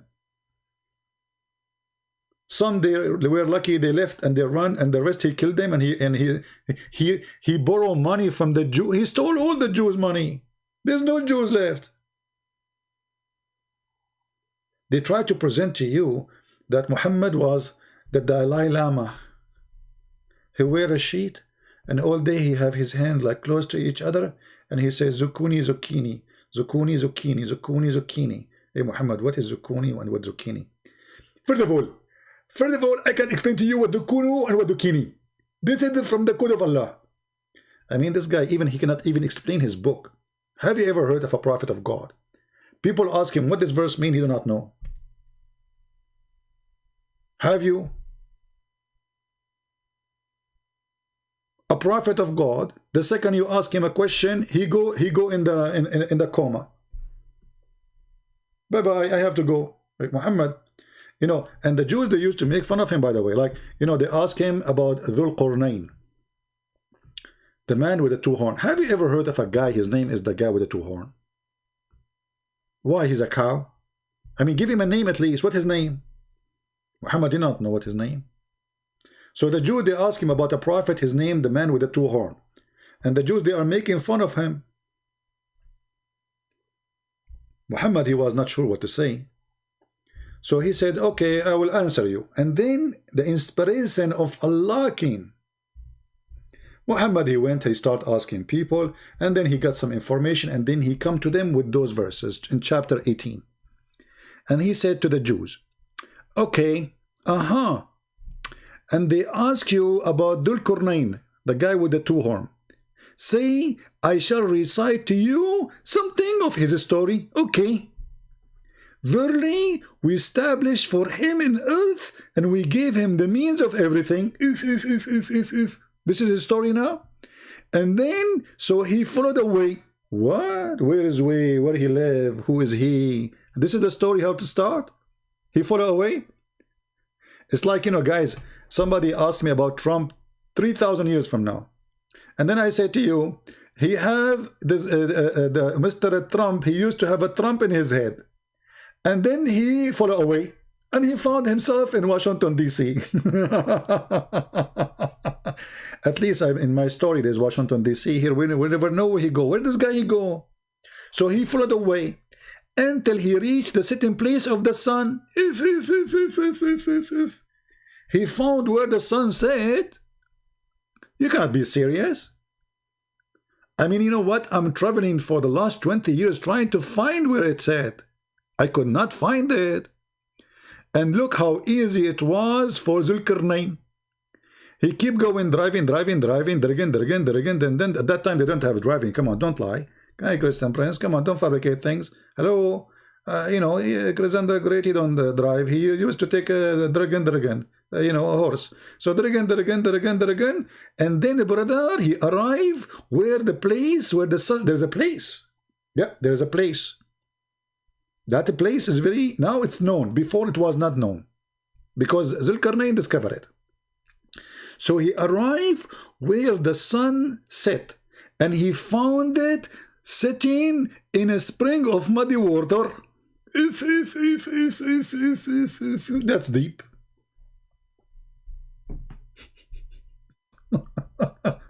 And then the Muslim, they try to solve this problem. They say, brothers and sisters, here it's not Allah saying the sun set in a spring of muddy water. No, brother.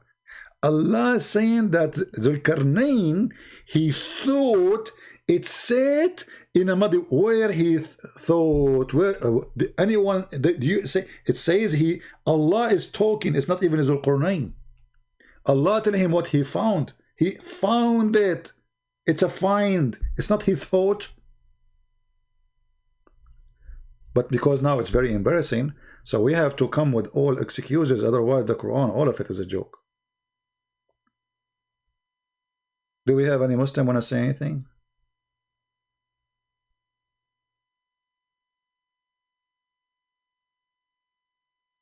Somebody saying, Mustafa Karam, he's saying, CP, can you prove your religion to be true? My friend Mustafa, you Muslims, you prove to me that my belief is true. Do you know why? Because you're desperate trying to make me believe that my God is your God.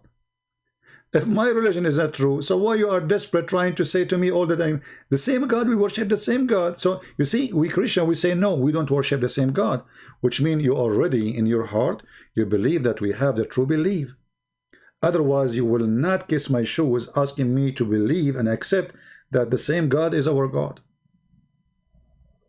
Correct, guys? It is the Muslims who chase us saying that we should believe that we have the same God. When we say no to them, no, we don't. If you think we don't have the same God, so why you are asking us, keep saying to us we believe the same, if we have the wrong belief, why you keep saying we have the same God? You see how silly those people are? Your question does not even match your belief. So when the Muslim, they say, oh, Christians, they corrupt their Bible. Okay, but then you say to them, your God is the same God as us. Stupid. Secondly, how we can corrupt our Bible if the Bible is sent by Allah? Are you saying to me, would it beat Allah? Are you saying that Allah, anyone can play with him? Isn't it the Quran says nobody can exchange or change the word of Allah? So when the Quran says no one can change the word of Allah, isn't all the word of Allah is the word of Allah, or only the Quran is the word of Allah? All those verses saying the same. Chapter 6 verse number 34, chapter 6 verse number 115, chapter 10 verse 64, chapter 18 verse 27. All of them saying that nobody can change the word of Allah. Is the gospel, the Injil is the word of Allah? The Muslim, they say yes. So how the Quran says nobody can change the word of Allah, and yet you Muslim, you say the gospel is changed? No change can there be in the word of Allah.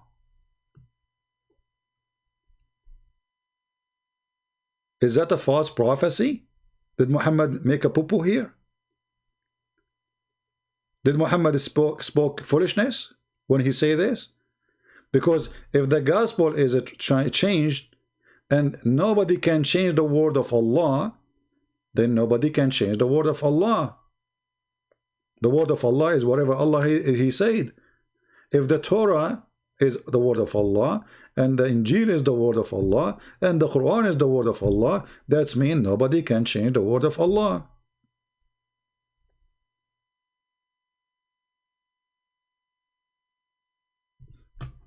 Mustafa, why you don't call me my friend? You speak English very well, and maybe better than me. As you see, my English is broken. Who is a Muslim would like to call me? We just have a phone conversation with the Muslim Abdul. He's a Muhammadan, and you know, he took the highway.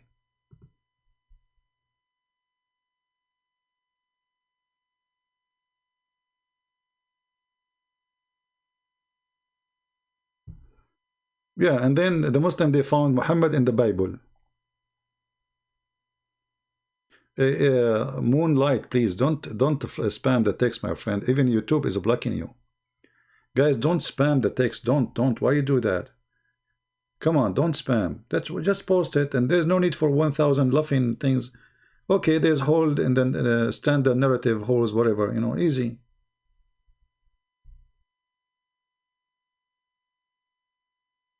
And you know, for me, I am against, by the way, teaching that the Quran is not preserved, because if the Quran is not preserved, we will laugh at what? Right now we are laughing at the preserved Quran. If the Muslims agree the Quran is not preserved, we will laugh at what? Look, this is preserved, brother. You see this verse, brother? It's preserved 1 billion times. I agree. Look at this, how beautiful it is. Please, don't stop believing the Quran is preserved. Because the preserved Quran is the best Quran to laugh at. Because if the Muslim, they start saying, oh, this is the Quran not preserved, then we cannot laugh at it. They will say, we told you it's not preserved. Hello? So it's not for my benefit as a Christian prince to make you believe that the Quran is not preserved. This is the preserved joke. And then, brother, this guy, he changed his way. Okay, he changed direction, and then he keep going until he found where the sun rises. He changed his way until he found where the sun rises.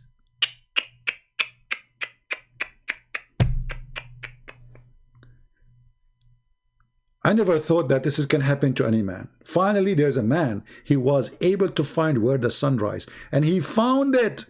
He found what? The sun rising on a people whom Allah provide them no shelter. The Muslim, they say this is the ozone.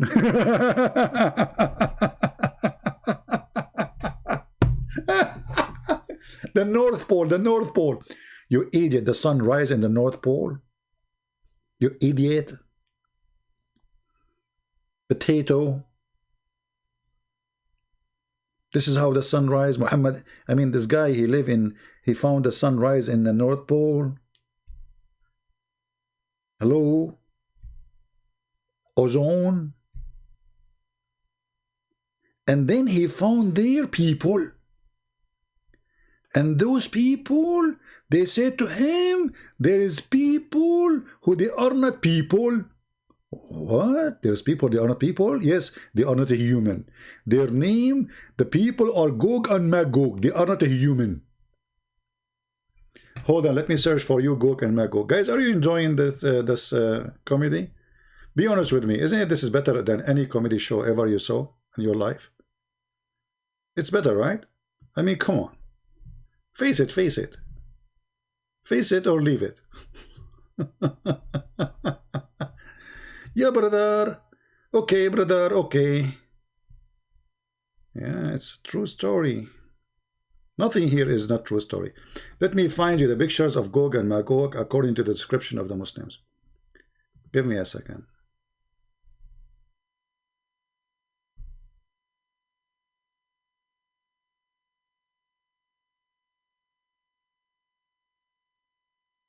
People of Gog and Magog, they are not a human. They have big ears, they sleep inside their ears like a tent. Let me see if I can find. Here we go, like the Muslims, guys. The Muslims, they got us an idea about Gog and Magog. I just searched for Gog and Magog. Look what I found.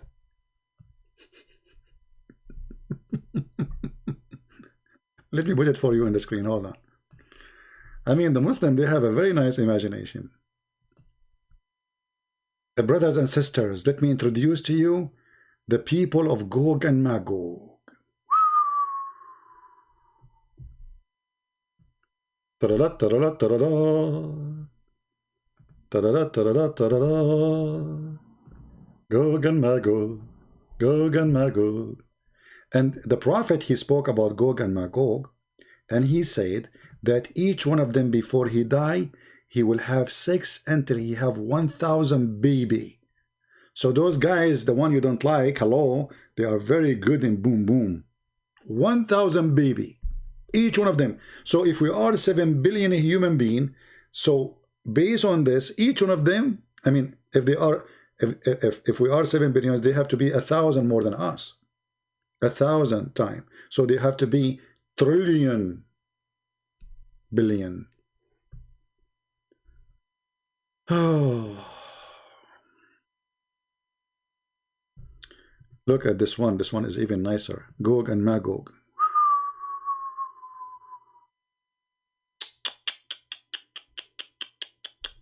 Oh, this one is even better. Oh boy. Man. And look, all the Muslim, you know, they put for you arrow, like here, look here. Come on, there is a rock, and there's the guy there. Obviously, we will look there. Do you need to put that arrow? Yeah, because they are slow. Look here, brother. Look here. I look at this one. I mean, all of this is Gog and Magog. Okay. So now, Alexander the Great, he built a dam between Gog and Magog and the mankind. Muslims, where we can find Gog and Magog? Where we can find them? Those who, the Prophet of Allah, Alexander, by the way, Alexander the Great, he was a bisexual. I mean, even this guy, they made him a prophet of Allah. And look here, the Muslim, they draw for you the dam. Look at that. Look how the dam look like, man. Unbelievable. Look at this. This is what Zulqarnain he did. He built a dam made from iron and copper. Look, man, look. And that's it. People of Gog and Magog, they will try to burst through this dam, and every day they dig and they cannot get it through. Anyone knows why?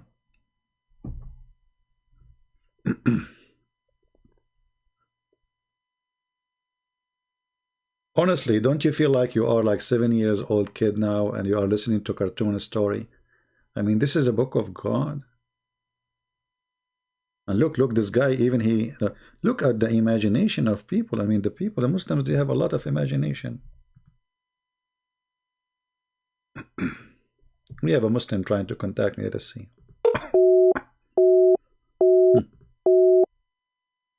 How I can contact you, and he is busy.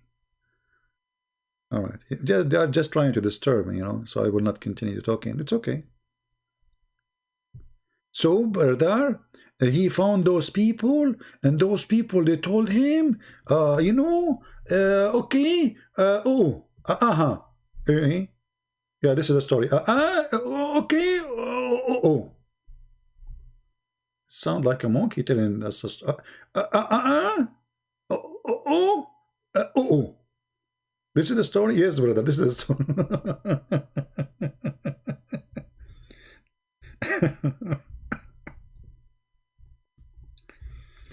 And Muhammad, he told them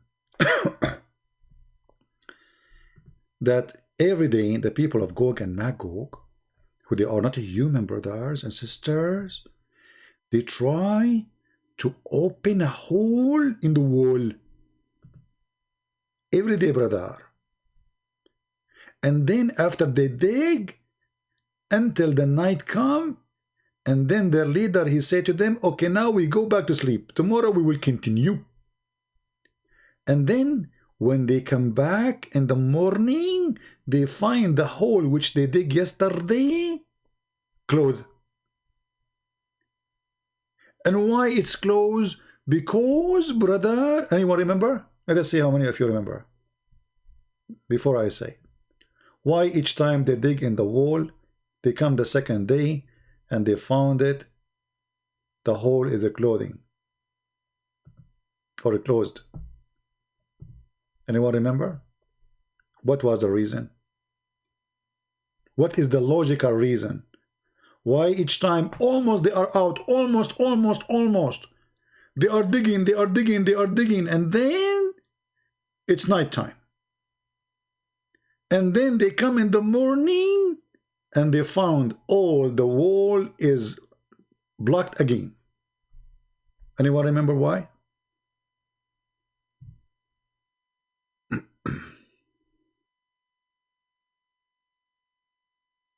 Anyone?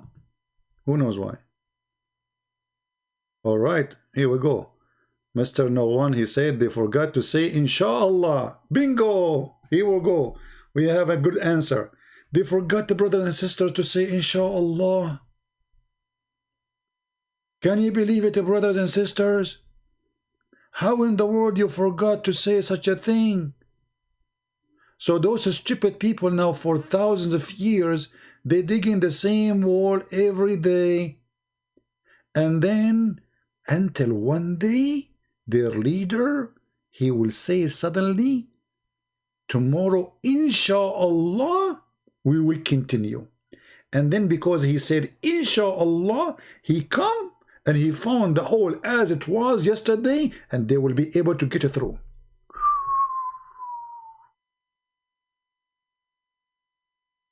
Do you see what Inshallah can do?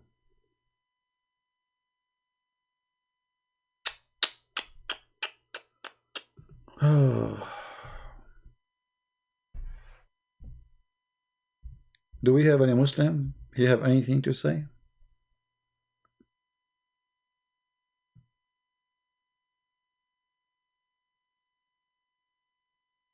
Anyone? And you know, once the Prophet, he woke up in Mecca and his head was red. And then he was saying, no God but Allah, no God but Allah, no God but Allah. You know, damn to the West, you know, so the damn to the Arab, damn to the Arab, damn to the Arab. And then he continues saying, because today, a whole opening Gog and Magog. If. Today, that was 1400 years ago, brother. Abdul Muhammad, are you sure, brother? Yes, I'm prophet. I know what I'm talking about.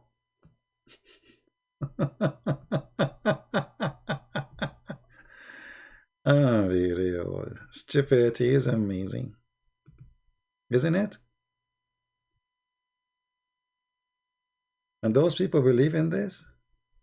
Yes, they believe in this.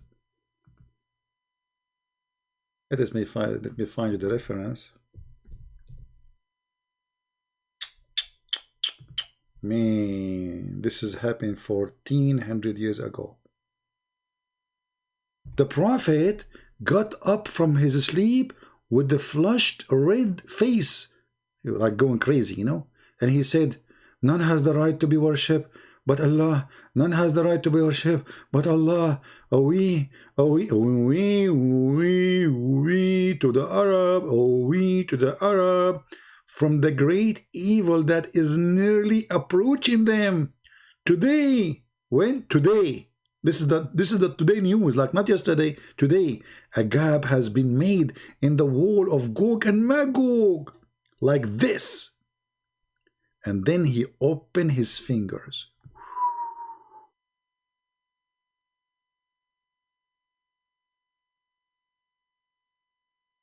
Imagine you are living in the time of a Prophet Muhammad. And Muhammad, he woke up from his sleep and he says to you, today, there is a hole open in Gog and Magog wall.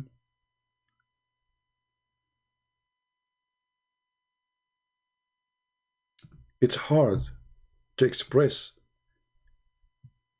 how terrifying this news. And this was 1400 years ago. Until now, nothing happened. Nothing happened. No Gog and Magog came. But we have to be honest, the story is interesting. I mean, you get excited when you see it. You know, you cannot deny this. I mean, it doesn't matter how much you like, all of you like fiction movies. Don't be a hypocrite. I mean, come on. You know?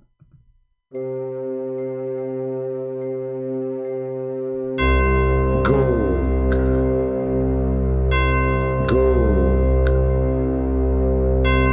Magog, Gog and Magog. Today, just now, they open a hole in the wall.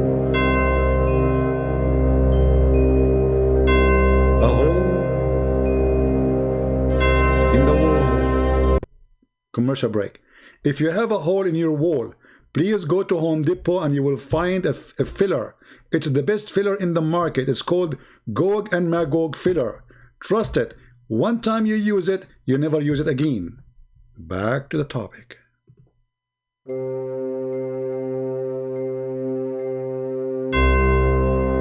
Gog and Magog. What happened in Gog, stay with Magog. If Gog said no, Magog say yes. What do you know about Gog and Magog?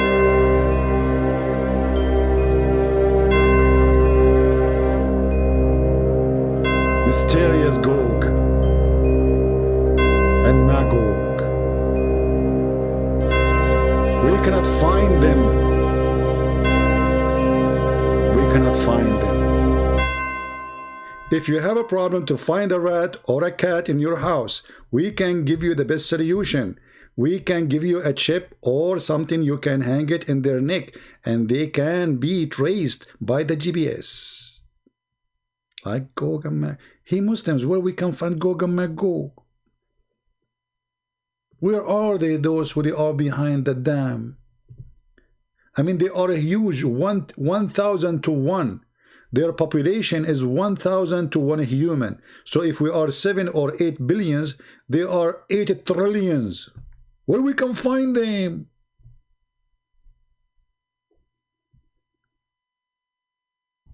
By the way, I have a commercial, you know, special request, you know, because people, they are, you know, travel agency, they just contacted me and they heard about Gog and Magog, and they said that they found that there is they have a destination for people who like to go and Hogog Magog, you know, who he. Look at this guy. The reason I cannot talk because I'm looking at this. What is that? This is Gog and Magog. I mean, what? This is Gog and This is Gog and Magog. Alhamdulillah. I mean, look how their faces changed so fast from this to this. I mean, what happened?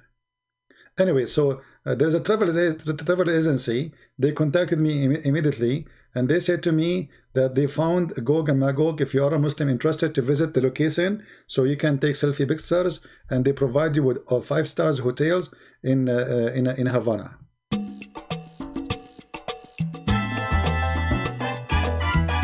Find Gog and Magog. You can dance with them. Exactly. You can do samba as much as you wish. Yeah, you can take tequila with them. Yeah, take a beer. Take a beer as much as you want. Alhamdulillah. Impossible. What? Okay, the end of the commercial, sorry. I mean, the travel agency, they did not tell me there is the dance here. It's haram. But the Muslim, they love dancing. The Muslim, they grow beard in Mecca and they go dance. They dance in Thailand. They drunk. They sleep around. But in Mecca, they are holy. Yeah, but with Gog and Magog, what you will do? What is the believers? Do we have any believers left?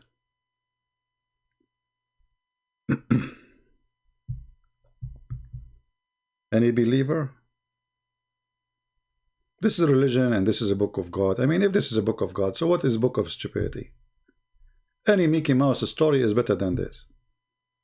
I remember like Mickey Mouse, the guy, Mickey, his his uncle come from Mexico and he have a guitar. He's in like Lambo, and then the mustache of the guitar line of Mickey broke from his guitar, so he take it from the cat. Lambo.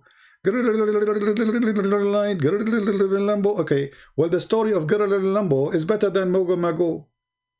It's more convincing.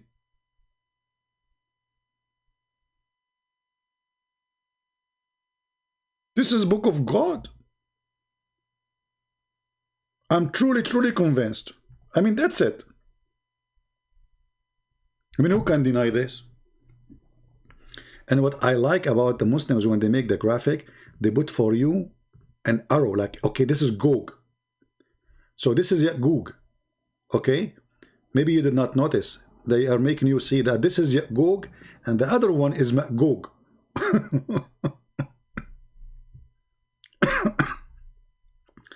Like this one is Magog. The other one is Gog. What is that? A Muslim kid, they want to play games.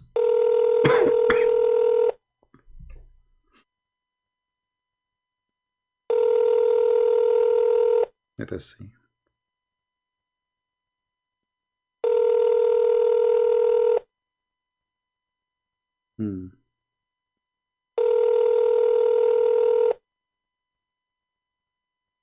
Okay, he's not answering. He's a kid.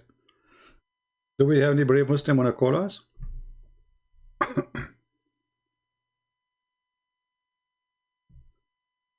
Gog and Magog. La la la la la.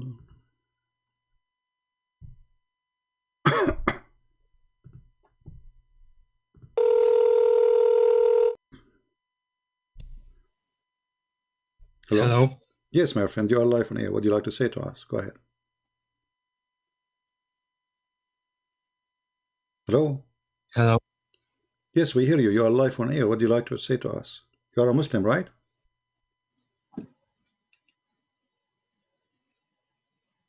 Are you a Muslim?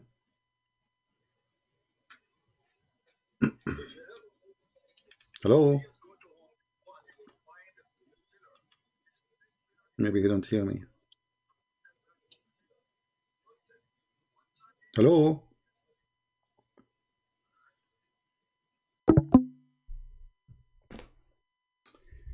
You need to fix his mic, maybe. I mean his speakers.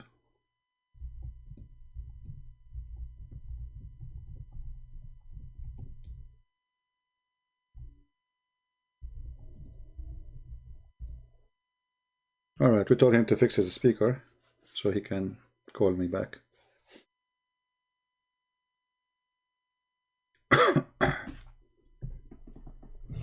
And supposedly I will not stay long. You believe it? Did I say to you guys before I go live, I will not stay long? Yeah. Did I say my throat is hurting me? Okay.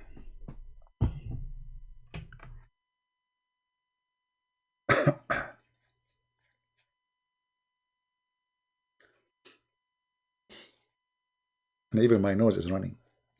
I mean, English is funny, man. I mean, how in the world the English people, they come with this? His nose is running. I mean, Gog and Magog's story is more acceptable from a running nose. How your nose can run? And you say Muhammad only have stupid stories. Here we go. This English. His nose is running. First time I heard it, like, his nose is running. But his nose is there. No, like I was speaking on the phone, he said to me, but my nose is running. I said, who? My nose is running. So when I saw him, like, because we are going to meet, and look at his nose is running. I said to him, what you said to me in the phone? He said to me, what I said to you? I said, what? You said something about running. What's you running? He said, my nose. What? What's wrong with this guy? His nose is running. What? Like, okay. I could not ask him because I didn't know what to say. I mean, his nose is there, and this guy keeps saying his nose is running. Hello? Can you hear me now? Yeah, I do hear you. Go ahead. I hear you actually, but you did not hear me first time. Go ahead. You are a Muslim, Oh, right? yeah, I changed my... You are a Muslim, Yes, correct? sir. Okay, what do you like to say to us? Go ahead. Yes. I'm just watching your videos all this time, and all the time you're spreading lies about Islam. Lies. Like what? A Gog and Magog? Lies. Is Gog and Magog a lie?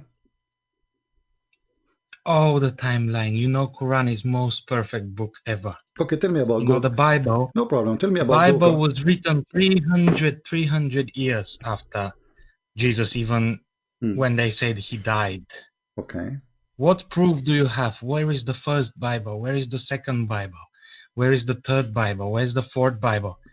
We don't even have a full copy before 400 or 500 years after Jesus died. Well, let us. So how can you say Quran is not preserved? Let us go Quran with this. is not. Okay, do you have a full copy of the whole Quran before the first 4 centuries?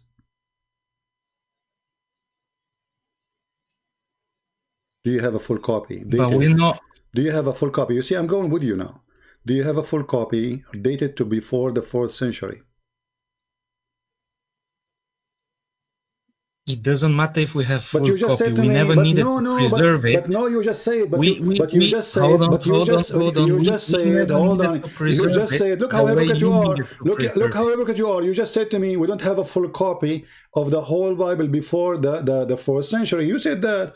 But you are the one who believe that you have the same issue. If this is an issue for you, that's when you should not believe in Islam. Secondly, Muhammad, he came 600 years after Jesus, after the Bible is written.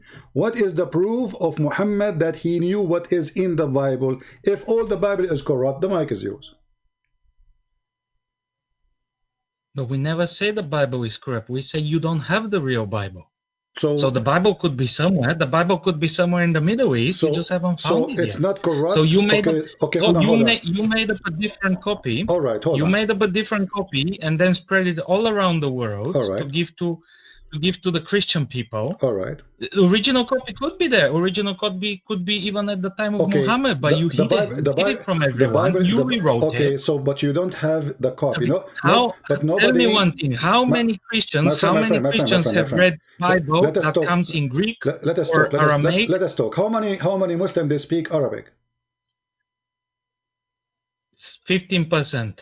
15%. That means there is what? 85% of Muslims are not Muslims no more?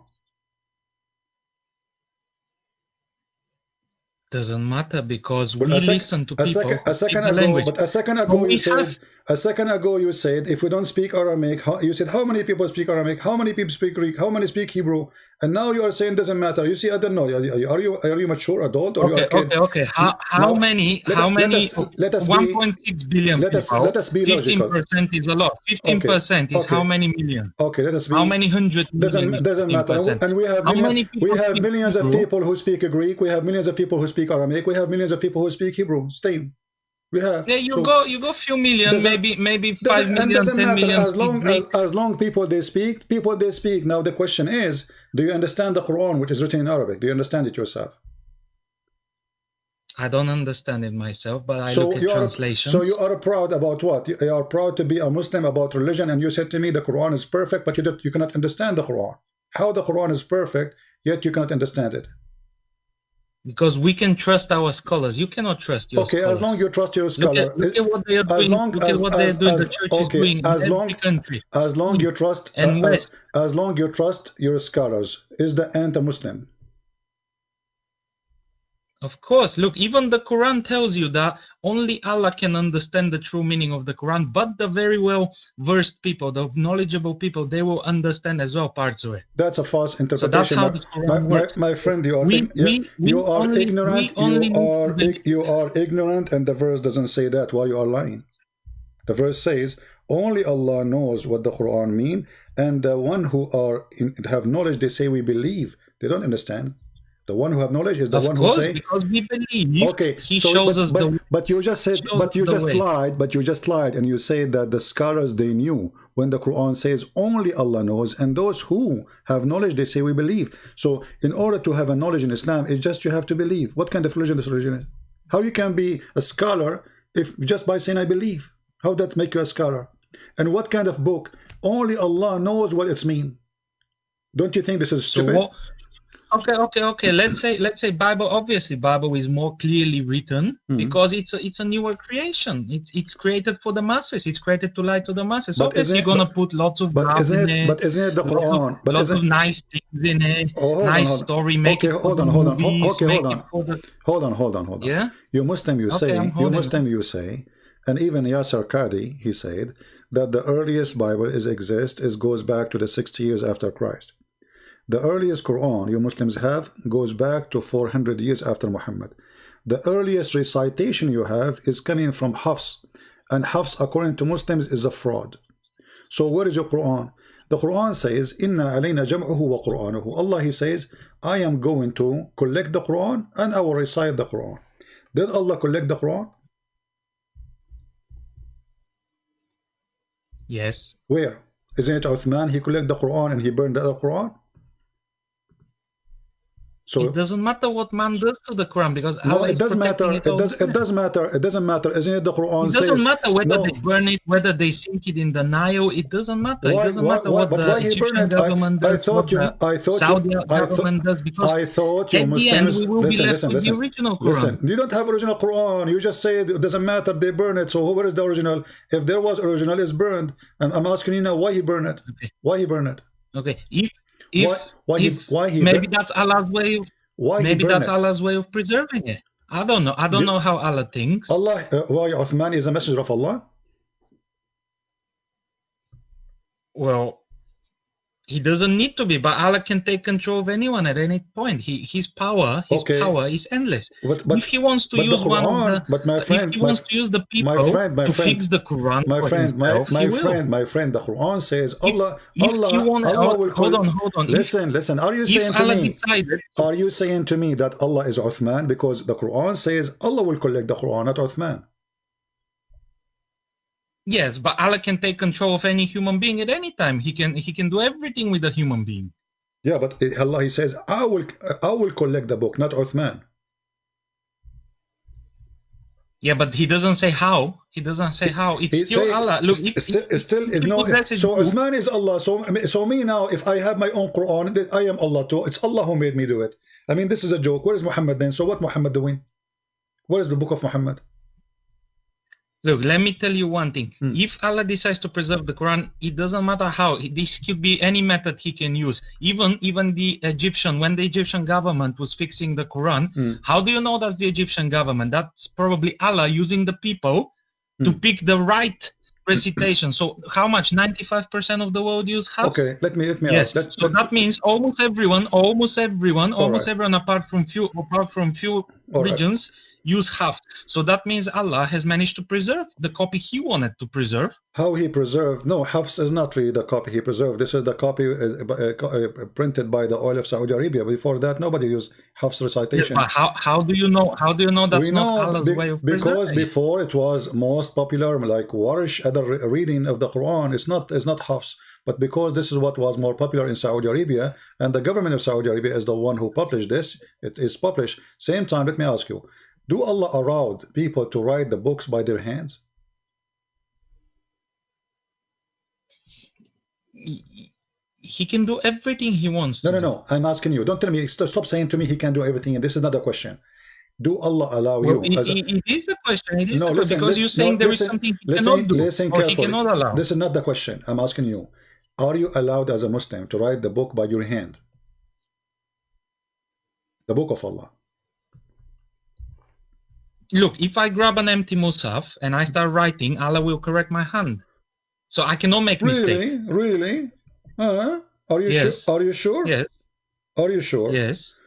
Okay, well, I'm going now to play for you a video, and this video have recitation of the Quran, and you just said you don't know Arabic. So how you can correct it? How Allah can correct it? How Allah can correct you? You don't know even Arabic.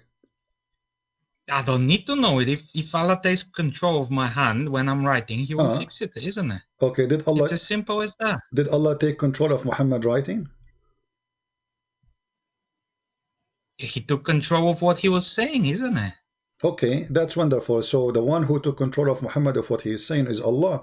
So when Muhammad he bowed down and he recited the satanic verses, was Allah in control or Shaitan? No, but he fixed it. Allah was not in control of Muhammad all the time. Obviously, he only needed to take control when he was reciting verses. Okay, so that's mean Allah and Muhammad, they are, sorry, Shaitan and Allah controlling Muhammad, and you agreed. Yes, but okay. Look at the story. No, hold on. Let me finish this point. You started a very good point, brother. Let me ask you. You started a very good point. Hold on. No, I want to finish this one.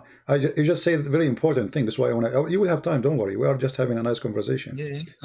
Thank you for calling me. By the way, you are a nice guy. So listen. So as long as you agree that Muhammad is controlled by Allah and Shaitan, but Muhammad received his command from who? From Shaitan or from Allah? Well, look, he received commands from both, but Allah being the more powerful, Allah being more powerful, he fixed the rest, isn't it? Same as Jesus. When Jesus was tempted by the devil, God helped him resist that, isn't it? That's part of the. It's even in the Bible today. No, that's not true.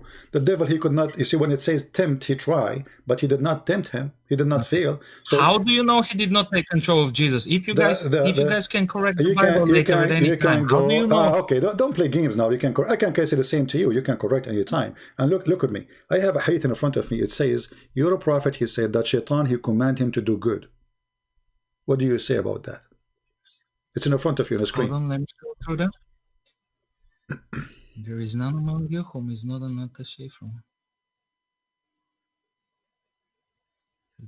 They said, Allah messenger with you too. Thereupon he said, yes, but Allah helps me against him, and so I am safe from his hands. He does not command me, but for good. What do you think? Shaitan, he command Muhammad good command. The devil.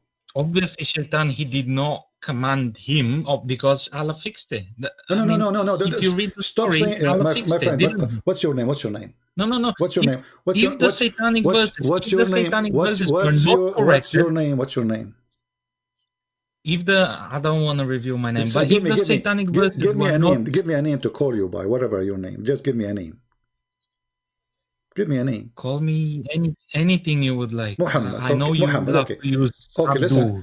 You love Muhammad. to use No, Abdul I'm all not the going time. to call you Abdul. You know, you look like you are more educated than normal Abdul. And now, Okay. yeah, you know, you are very educated. I can tell. My friend, you don't even know how to read. It says he command me, but to do good. So not Allah fix it. Like the shaitan is commanding him still. Muhammad describing the command of shaitan as a good command. So why you are saying Allah he fix it? What's wrong with you? Don't you know how to read? Did Muhammad say what you are saying, or you are fabricating things? He said, so, but he does not command me, but for good. So Muhammad saying that shaitan is a good person, and he obey his command, and his command is good. Muhammad here is admitting that shaitan... No. Look what it says. Look what it says. But he does not command me, but for good. So anything that's bad, he cannot command him because Allah helps him. Okay, but if it's anything good comes out of it, if anything good comes out of it, okay, so shaitan, shaitan, he give only good command to Muhammad. Like what? Give me an example. How shaitan? How you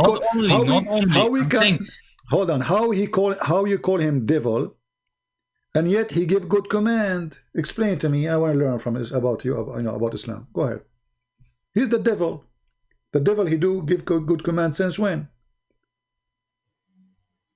Does he have to? Is there anywhere where it's specified that he does only bad things? Yeah, well, hold on. You know, lots of good things can come from something bad, isn't it? No, that's not true. Not according to Islam. Shaitan is shaitan. Isn't it the Quran says that shaitan, he want to mislead you, the shaitan, he want to deceive you, the shaitan, he will take you to hell. So now suddenly the shaitan, he's a good guy? I'm not saying he's good, but look, he does not command me, but for good. So anything good, Allah might allow it to go through the gaps. But if anything bad, Allah does not allow it. Okay, that's wonderful. I don't know how you're reading the verse. But you agree that shaitan, he gave him satanic verses, and Muhammad, he recite them. So how Allah allow it to go through?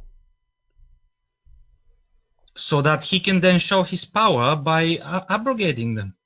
But that's mean. Okay, if guys. Muhammad didn't know, and Allah didn't interfere, he would never know he revealed them. But he knew he revealed them, and it got fixed, isn't it? How and that's showing. Can you tell me the story how Allah fixed those verses? What happened? Muhammad don't know. Muhammad recite the verses.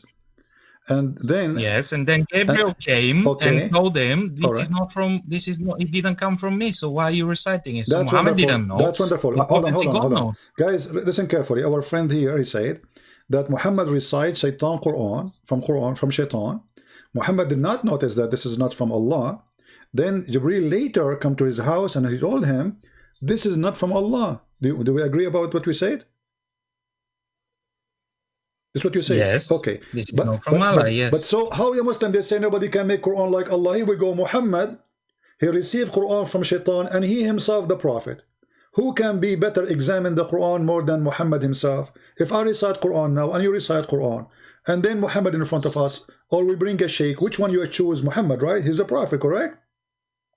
Which one will judge which one is Quran? Okay. So Muhammad now here, he failed. He received Quran from the devil, and yet he did not figure out that this is not from Allah. Even the verse is saying, bow down to the daughters of Allah. So how he did not notice? Why, he was drunk? But look, Muhammad was never a perfect person. He was not Jesus. Friend, Jesus was perfect. Not even. Okay, hold on, guys. Did you just say, was a mortal man. Did you just say that Jesus is perfect? Of course, the Quran says he was the most righteous of all of them. Okay, so Muhammad was never the most not righteous. You said perfect. Muhammad is not perfect. You said that. Jesus is perfect. Yes, that's correct. Okay, he was a man. If there is any man is perfect?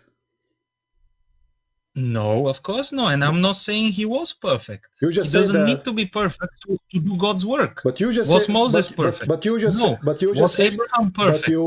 But you just said that he is perfect. Everybody heard you. You said that.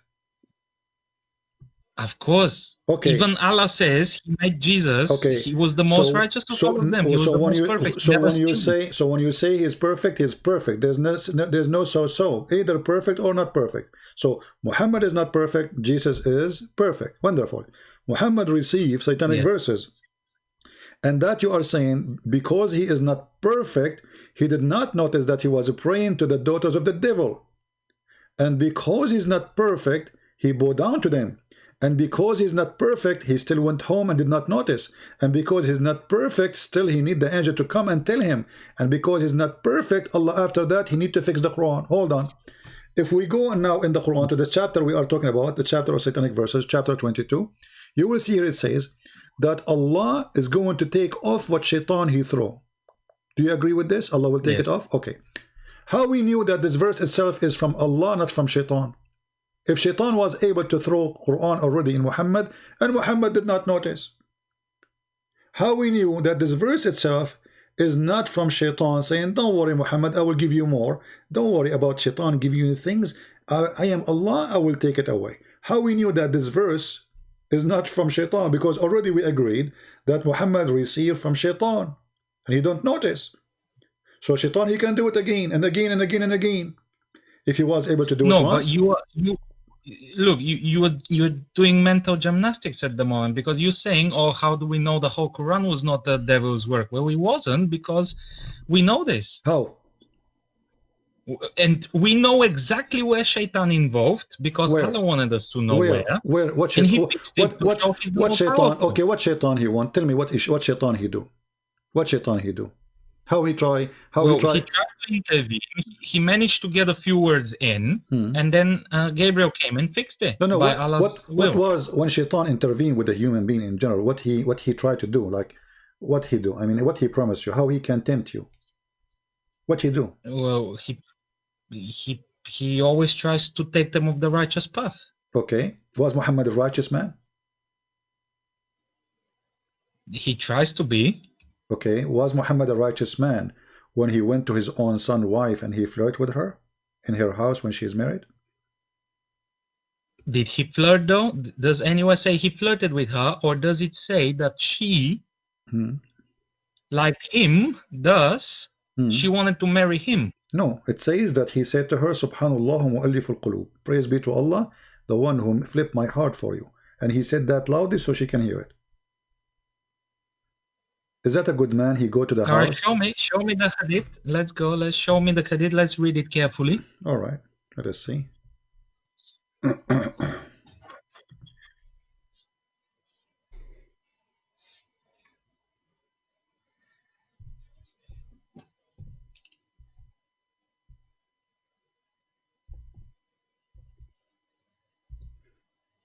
Let us find the reference. Give me a second. Here we go. This is chapter Al-Ahzab, verse number 37, and this is the official government website of the Kingdom of Saudi Arabia. All right, I put it for you on the screen, and then you will see that when he went to his son, he found Zainab standing, and she was wearing very sexy clothes. It says here, read carefully. You don't know Arabic, but I will give you the link. You can use Google Translation. It says here, or you can give it to any Muslim who speak Arabic. So he went to Zayd seeking him, and then he found Zainab standing, and she was white and big and beautiful, and she is from the most perfect women of Quraysh. So she's so beautiful, you know. Okay, فهويها. So he fell in love with her. He fell in love with married women, and then he said, وقال سبحان الله مقلب القلوب فسمعت زينب بالتسبيح فذكرتها لزيد. So Zainab, she said what she heard what he said, and she told her husband. ففطن زيد, and then Zayd is oh, here we go. So now he knew that she's sleeping with him. So he went to Muhammad. He said, Ya Rasulullah, please let me divorce her. She is proud. She have a bad tongue. She hurt me with her tongue. And then Muhammad, look how hypocrite. A second ago he was in the house of the man flirting with the wife, and now he's saying to him, no, keep your wife for you, man. Keep your wife for you. It's in front of you. And this is what? Read. This is your Islamic tafsir, Tafsir al-Qurtubi, and this is the official government website of the Kingdom of Saudi Arabia. I will post the link in the chat. You can click and you can use Google Translation to translate. What kind of a prophet he go and do such a thing? This is the man you trust him with the Quran. This is the man you trust him with the ethic. This is the one you trust whatever he says to you is from God, and he is the good guy. He's not perfect, no problem, but here we go. I mean, this is very bad. First of all, he adopted this son. Imagine he changed the adoption just because he want to have the girl. He changed the adoption. He adopted the man for years, and suddenly just because he saw this woman, he want her, he canceled the adoption law. He forbid people from adopting. And he right away, the man he noticed, says here فَفَطِنَ Zayd. So Zayd, he noticed what's happening. Obviously she's cheating with him. You see here the story doesn't say that they're sleeping together, but obviously they are working together in the same direction. And you are the one who just said to me, no, she like him and she want to marry him. You said that. So she is not a good woman. A good woman who is married to a man and they are not even in seeking divorce. She want to marry other man, and he is his father. And then we find that Muhammad, he go to the house, flirting with the wife when the husband is away. Be honest with me. If your father come to your house and he flirt with your wife, and he said to her, my heart to flip for you, what you would do with your father? Be honest. Okay, first of all, he was an adopted son, so he's doesn't not matter. father. Even this is more ugly because you give when you adopt a son, and that's mean you give a word of honor. You just say that Muhammad have no honor.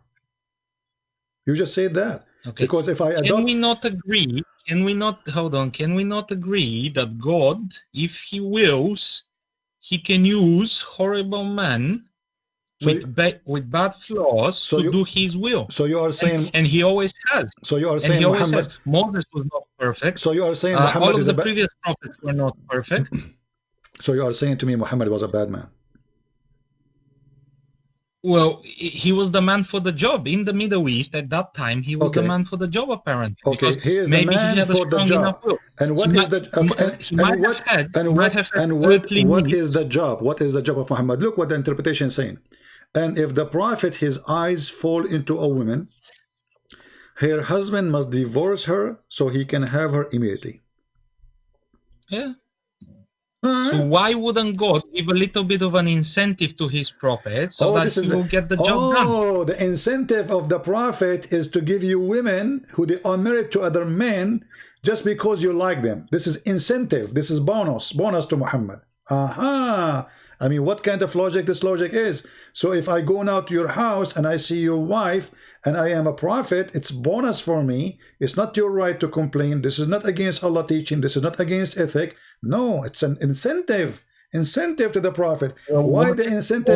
Was it against Allah's teaching? Huh? What? Was it against Allah's teaching? Don't you Muslim says the Quran says Allah, he said to you when you go to visit somebody, put your head down, don't look at the women, don't this is against Allah teaching supposedly. Yeah. Yes, and then what did he say? That if any woman looks at him, he can marry her. What woman look at her? He is the one flirting with her. I mean, she is married. What's wrong with you?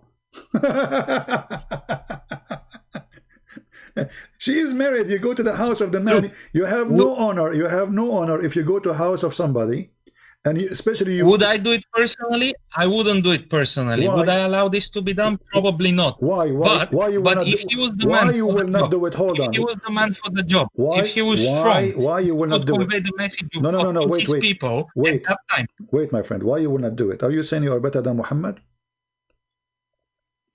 I'm not saying I'm better than Muhammad. All I'm saying is that I would not do some things that he would do. So simple as it is. We're all different. We're not. No. You just said I will not. I will not do it. Why? Okay, but isn't it you Muslim? You follow the Sunnah as the Prophet he did. You follow his step in whatever he did. Here we go, Muhammad. You go to the house of people, flirt with the wife, so you can do it. This is Sunnah. Well, I can't do it. You can do it, right? So this is Islam. Well, I can give a try certainly, but I doubt God would now approve of me because I'm not doing His work. Why you are not approved? You just said we follow Muhammad's steps. He is the best man to follow. Look, you have to understand that that time in the Middle East was a very violent and hard My time. friend, what does have to do with So what needed a what very does have to strong do prophet. what does have to do with violent now? The man, he is his son, they are not in war, he go to the house. Because he wasn't. Okay, and what All kind I'm saying is and he what kind wasn't of God perfect and what as a kind man. of what kind of God he Had says? desire. Okay, hold on. You see, you Muslims, you jump from a place to a place to a place, and it's English. So you agree that Muhammad is a bad person. That's a wonderful news. I want to I ask don't you. agree he's a bad person. I agree he has a humanly needs, Mhm. and they might be different than your humanly needs, So if I but he's got his own so now humanly I have needs. a human need. So if I see a woman, I'll rape her. I say I have a human needs, right? Is that okay, right? Well, obviously not, because that's forbidden. No, it's not forbidden. Where it says it's forbidden for Islam to rape? Show me the verse in the Quran. Okay, hold on. I will give you 10 years. Actually, I will show you where it says you can rape.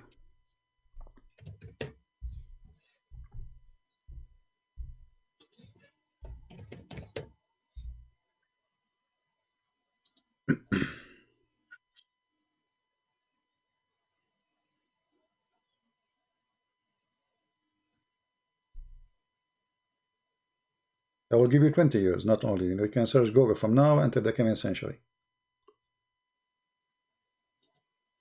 No, there is a verse. I just forgot which verse it is no, that shows which women are permitted. No. Take your Which time. Here women we go. are permitted to you. No. I will wait for you. Here we go. Search Google. I will give you 10,000 years. Show me the verse about rape. Go ahead. I want to learn from you. Google is very fast, my friend. Search verse about rape in the Quran.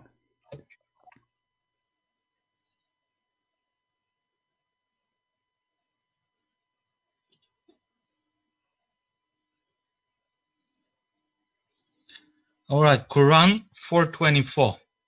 424. And also prohibited to you are all married women except those your right hand possess. This is a decree of Allah upon you, and lawful to you are all others beyond these, provided that you seek them in marriage with gifts from your property. That's not rape. This is the verse. Actually, how is that rape? This is the verse. I have it on the screen ready for you to show you the rape, because it says forbidden for you married women except. So you can rape women who they are married. Do you know how to read? It says, okay, It says forbidden for you women already married except except who? Except married women. Who they are? Your right hand possess. Except those whom your right hand possess. Exactly. Okay. How many women does your right hand possess? How many women does my hand possess? None. In the time of Muhammad, he have hundreds. This is not the topic now. You see, you are playing. Are you a kid? Are you a man or adult or a kid? So when the Quran says you can rape those who their right hand possess, it means you can do it today. You have them or not, because now you are weak. You cannot go and conquer and rape women as before. But if you can, you will. So the Quran saying you can rape women who they are married, and you said to me, you will show me a verse against rape, when this is the same verse says you can rape them.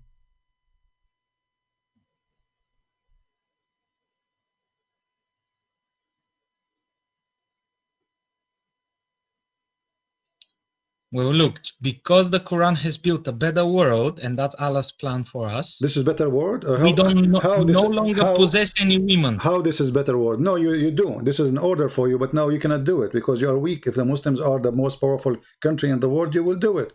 Not long time ago. If we're all the most powerful, there would be peace all around the world. Exactly. Because we would all follow this. Exactly. Peace. Everybody will be killed. The women, they will be raped like ISIS, right? Peace. By the way, I don't know, you speak about peace, you say if we have a peace.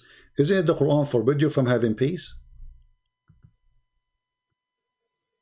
Well, if the whole world is Muslim, obviously we will have peace. So you will keep killing until nobody left not a Muslim, and then you will have peace, correct? Yeah, but why do we need to kill if we can just convince people? We can just convince people that this is the truth. You just said if all the world become Muslim, then we need to not to kill, my friend. And nobody's convinced. People are loving Islam. And let me ask you, we just mentioned a second ago about Muhammad having sex and Muhammad going after women. Is that Muhammad or Allah making Muhammad having sex with women illegal way? Who is the one who made us do adultery? Is it shaitan or Allah? Why would we do adultery? If He didn't sleep with them before he was I'm married asking to you, them. no, hold on. No, he did. He did it with Mary the Copt. He did with Sophia. He did with man. He can count for you endless numbers. Now, I'm asking you. Look, Who is the one? you can find many fake hadiths. No, not fake We hadith. know about the hadiths Not that fake Christians hadith. produce, Not fake. and they sleep Abdul, between. Abdul, listen. If you want to talk to me, either you speak with your brain is open, or don't call me, because when you say fake hadith, you have to prove it. So are you challenging me now to show you a hadith which nobody can prove that it's fake? Is that a challenge? You cannot do that. I will show you from al-Bukhari. We show you from Sahih Muslim. So stop playing this game. I'm asking you now a question. When a person do adultery, who is the one who make him do adultery? Allah or shaitan? Shaitan. Thank you very much. Guys, did you hear him? Shaitan. The hadith says that Allah is the one who make you adultery, and you just admitted that shaitan is Allah. Read for me, and this is a very sahih hadith. It says here, you read it, you know, your English is better than mine. Go ahead. Okay, put it on the screen. It's a little bit off screen, please. It is in the screen.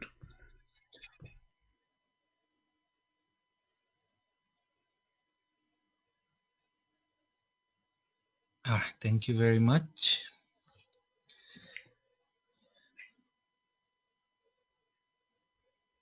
Go read, I want to hear it.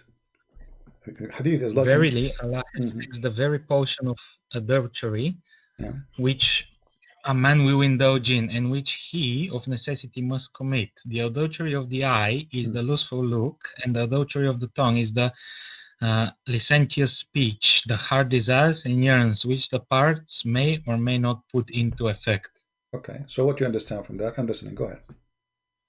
The men need to feel the necessity to do bad things, but Allah has fixed it. What fix it? No, it says, you see, I don't know, like, are you playing dumb now? Are you playing like you don't know English no more? It says, verily Allah has fixed the very portion of adultery. Who is the one who fixed the very portion of adultery, which a man he will indulge in? Who is the one who decide to you how much adultery you will do? Give me the name. Who is the one who decide how much adultery you will do?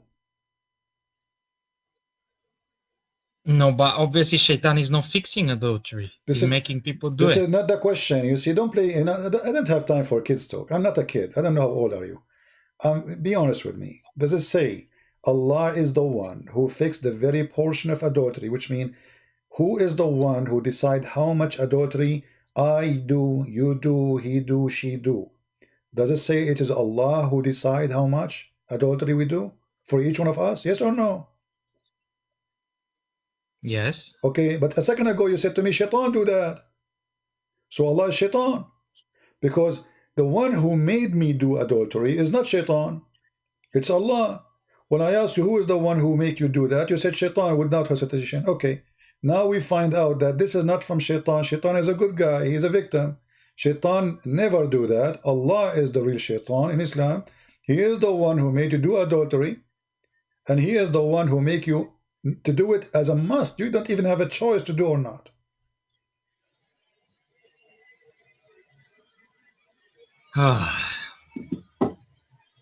So you admitted that Shaitan is Allah and Allah is Shaitan. Which hadith is that? Can you show me if it's Sahih? Here we go. Sahih.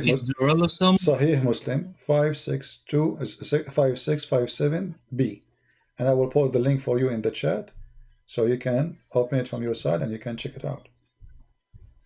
We don't make things up, my friend. Allah is Shaitan. There's no question. He is the one who make you do bad things, and then he blames Shaitan for the bad things you do, which in fact it's Allah. He decide for you to do those things.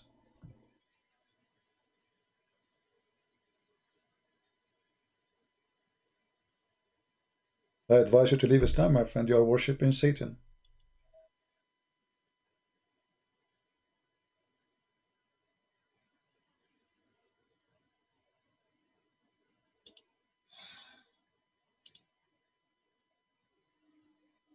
So how do we know? Because me personally, I've always had problems with the hadiths. Well, the personally, well, the Quran, I don't think Muslims do. My friend, the Quran is not better. The Quran is very evil too. I mean, the Quran is very stupid, my friend. You see, the problem is that Yes, you, but the hadiths were written 200-300 years later, so how the can we Quran is even the trust them? same. The That's Quran, the my Quran, the personal Quran problem is with the them. same, my friend. The Quran is the same. The Quran is the same. And by the way, we don't even have the books of the Hadith. I mean, Islam is a joke. We don't have the original books of the Quran. We don't have even anything have to do with Uthman. We don't have anything. This is Sahih Muslim. We don't have the book of Sahih Muslim. You believe it? We don't have the book of Sahih Bukhari. I mean, this is a joke. Islam is a joke.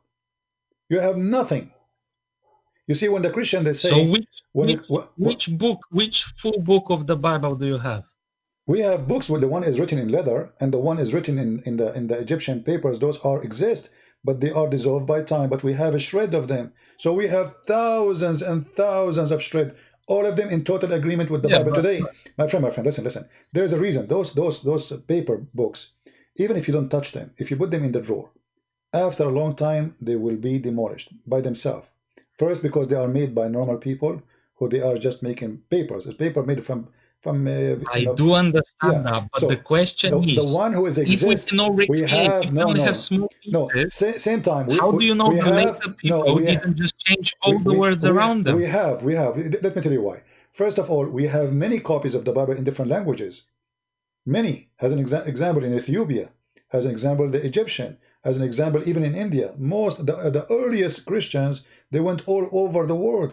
At the same time, we have art preserve the story of the Bible, which go back to the time of Jesus, when Christians they were going under the ground and they were doing mosaic and art to preserve the crucifixion of Jesus, the verses in the Greek language or in Hebrew. Until now, we found them go back all the time to the time of Jesus. In the same time, when we question the Quran, I don't care really if it's preserved or not. The Quran is a stupid book.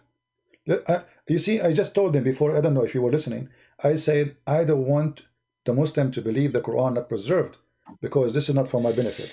If the Quran is preserved and it's a stupid book, that's for my benefit, that's it. The Quran is preserved, so you have no excuse to say, oh, somebody play with it. So when the Quran said the sun set in murky water, do you have an excuse? You say the Hadith, I don't trust the Hadith much, but what about the Quran? Before you call me, you heard me speaking about Gog and Magog. Who in the world want to believe such a story? This is Quran. This is not Hadith. And you keep saying to me the Quran preserved. How in the world you in the year 2020, I don't know what is your education, believe that there is a man, his name is Dhul Qurnayn. He got his first horn because he went to his people to make them to believe in Islam. They hit him in the hammer, in his head. He got the first horn and he died. Allah raised him back and he sent him back to his people. Then they hit him again with the hammer in his head, so he got two horns. And then the story continue, and then he keep, Allah, he gave him a power, and then he occupied most of the earth, and he found where the sun set, and he found it sitting in murky water. The Muslim, they try to solve this problem. They say, oh, Dhul Qurnayn, he thought, brother, don't you see the sun go in the water? My friend, it says a spring. Even the Hadith, Muhammad, he said, confirming that the sun goes in water, which is hot and muddy. Here we go. This is the Hadith, and this Hadith is good. It's even Sahih in chain. Narrated Abu Dharr, which means the father of the ants. He said, I was sitting behind Allah Messenger, who was riding a donkey. While the sun was sitting, he asked, do you know where this set? I replied, Allah and his apostle know best. He said, it's set in a spring of warm water. Hamia. Do you see it? And this is in total agreement with the Quran. Total agreement with the Quran. So the Quran preserved, for me, I'm laughing. Okay, it's preserved. So what we will do now? This is against you, actually, not against me, because you see, if I am a person who believe, if I'm speaking to someone who believe the Quran not preserved, he can say, oh, somebody put it there. There's no way this is from Allah. But because you believe now it's preserved word by word, then you cannot play games. You cannot say the Hadith, I don't agree with it, this is Quran. And then the guy, he keep continue walking, and then he went, and look, it says, until when he reached the sitting place of the sun, the sitting place of the sun, yeah, he reached it. And then he found it sitting in a spring of a bloody. You are laughing, huh?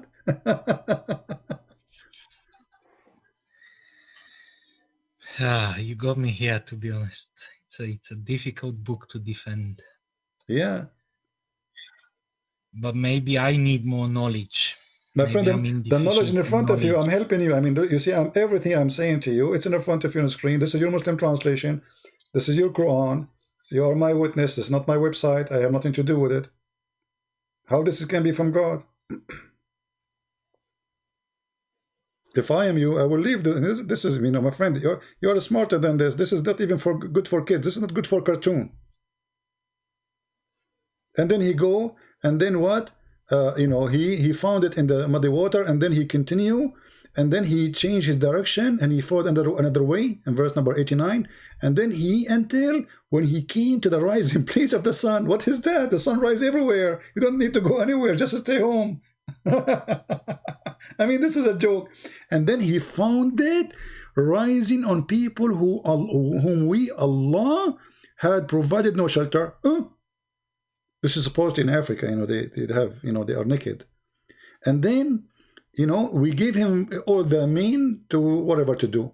And then he followed another way. And then, brother, he found people, you know, like they are stupid.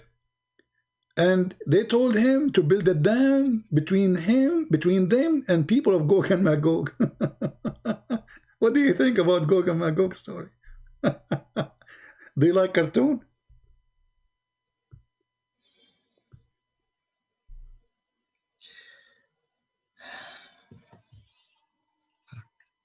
Remember, the Quran is preserved. You are the one who said that to me. This is the preserved story of Allah. Okay, so if it's not preserved, what do we do? What do I do? No, it's not. Because Bible is not preserved either. No, my friend. This is a joke to say that the Christian, they did not preserve the Bible. Why they want to do that? I mean, somebody believe from his heart in God. I will not say the Muslim would do that. I will not say the Hindu would. This is stupid even claim. I mean, a guy is a Hindu. Why he want to change his book? This is stupid. I mean, this is not even. This is the most stupid thing. A person who is a believer, he will not do that. And if a Christian, he agreed to do that. You see, you mentioned to me that the Christian, they have a conference to meet to discuss heretic, right? So here we go. They stand. Yeah, but even hold on. Even the Jews don't agree with the Christians. Here we go. So what? No. The Jews agreeing. The 12 disciples of Jesus, they were Jews, my friend. They were not Hindus. They were not Arab. They were not the Christians. They were Jews. So you are wrong.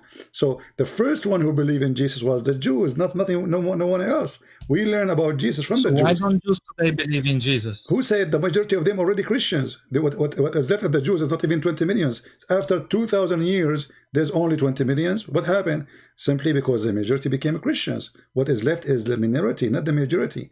So no, but they were more. Obviously, Hitler killed a lot of them. Other people killed a lot of them. No, everybody, no problem. I mean, a lot of people died from the Jews, yes. But in the same time, the majority already are Christians. Same time, my friend. It's not logical to say to anyone. It's not logical for me even to say to a Muslim, you are playing with your book. Because if he is a believer, he will not do that. No, nobody will do that. It doesn't matter what religion is. A person who's a Hindu, he have a scriptures, he believes it's holy. Why you want to do that? This is a stupid argument. So don't go there. This is in the front of us. No, but maybe the Roman Empire needed a book. My friend, they cannot, because not all the Christians under the Roman Empire. Christians are spread all over. Ethiopia is not under the Roman Empire, you know. And then the Roman Empire, they shrink, and the Roman Empire die. It doesn't exist no more. So why people want to do that? And nobody was able to hide one copy. I mean, this is a joke. All languages, you know, we believe, even in the books of Tafsir, it says that the disciple of Jesus, when Jesus told them to go and preach and teach, they said to him, well, how we will teach? We don't speak the last languages. So Allah, according to the Muslim interpretation, when they wake up in the morning, each one of them, he found himself speaking different language. So if the Greek book corrupt, okay, what about the Ethiopian book? What about the Coptic book? What about the Indian book? What about the Persian book? Yeah, but you don't have many my of friend, those. My friend, you are running away from what is in front of you. This is the whole thing. You just admitted that this is stupid. Correct? You admitted this is stupid. Or maybe we don't understand it the way it's meant to be. No, my friend, it's in the front of you. They want to play a game, it's up to you. You know, it's about you, not about me, my friend. I don't care if you want to say whatever you want to say. But this is not we don't understand. It's very simple. Gog and Magog, he built a dam between us and them. And then your prophet, he described that those, they try to go out of the bridge, out of the dam, and then he woke up in the morning. He said, today there is people who people of Gog and Magog, they were able to like this in the wall. We to Allah, to the Arab, for today, a little tiny hole open. So this is it's explained already. It's explained. It's not a choice to say, oh, maybe we don't understand it, because Muhammad, he mentioned it even in the hadith, and those hadith are accurate, sahih. So what we will do with it? Read it. Abu Hurairah said, Allah Apostle, he said, today the wall barrier between Gog and Magog has been opened so much, and he was terrified, and he was saying, the Arab, oh, we to the Arab, what's coming to you? All those hadith are sahih. See, Sahih al-Bukhari. He woke up in the morning, his face is red, he's terrified. He was saying, La ilaha illallah, la ilaha illallah, la ilaha illallah. And then they said to him, what's happening? He said, the great evil happened. Today, a gap has been opened, and he made a space between his hand about how big it is, of people of Gog and Magog. And those are 1,000 to 1, which means if we are 7 billions, the Gog and Magog, they are 7 trillions. So where are they? Where is this dam? And who in the world would believe in such a story? He built a dam, they can go around the dam. I mean, the earth. But that's like asking where is the Garden of Eden? No, because those are people in earth. They are in the earth. Those are not in the sky. So where was the Garden of Eden according to the Bible? It was on earth. It wasn't in space. What? Where was the Garden of Eden? It was on earth, according to the Bible. Yes, but it wasn't floating in space. Yes, and we know the location in the north of Iraq. So, but in the Garden of Eden in Islam, it is in heaven. What does have to do with this, my friend? It's a garden. It's not, when we say heaven, when it comes to Adam and Eve, it's a garden. It's just a place God providing with everything. It's not really heaven as you imagine now, like the 70 virgin, etc. But here, notice with me that Muhammad, he explained to you, he have tons of stories about Gog and Magog, and all of them, they are authentic hadith in total agreement with the Quran. How you today, and you said, you just agreed that this is stupid, this is not right, you got me here, this is what you said. How you want to stay as a Muslim with this? What is this? All of those stories, look how many. Maybe I need to ask my scholars about more information. Well, your scholars, they cannot say to you anything except what I'm showing you on the screen. This is your scholar talking. Or do you think I'm giving you, is your scholar is better than al-Bukhari? What your scholars? If there is a scholars in Islam, they will be calling me, my friend. They don't dare. Did you ask yourself, what is the scholars? Why they don't call me? We just have an Arab. I don't know if you heard him. He ran away. He ran away, literally. I just asked him. He said to me, this hadith is fabricated. I said, prove it. Go ahead. He ran away.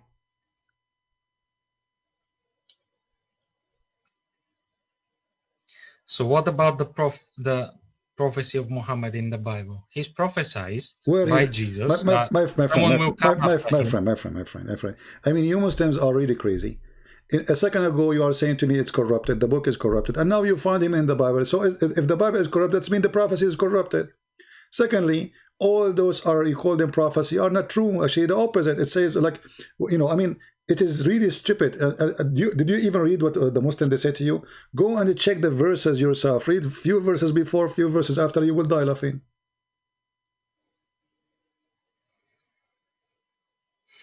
One of the videos in YouTube, it's very popular. They say it's in Muhammad is in Isaiah. When the verse is speaking about God, they made Muhammad God. The verse says the Lord. The guy, he cut it and he started reading after. Why? Because in a second people will notice that this is speaking about God. They lie to you. You mentioned to me that Muhammad is a prophet, right? And Muhammad, he received his knowledge from who? From Allah, correct? Yes. Okay. Do you what is your education? Like, did you finish school, university, anything? University. All right, that's wonderful. So I'm talking to an educated person. That's wonderful. How the baby is created? Have you ever heard of someone who claimed to be God, and then he say this, that the sperm became a congealed dead blood? Which God is that? He says such a thing. And then the Muslim, they make videos saying this is scientific, and they start fabricating the translation and the meaning. Then we made the sperm into a clot of a congealed blood. Congealed blood, the sperm will become a congealed blood. This is God. And then the clot, we made it into a lump. And then we made out of the lump bones and growth. And the bones, which mean at the end we have bones, just bones, there's nothing. And then we close the bones. So the start is stupid, the end is even more funny. And look at the translation. You said you do not know Arabic, right? Yeah, but that's not meant to be a scientific book. No, it's meant. Just because No. You see, when you speak in such details, that is not metaphorical no more.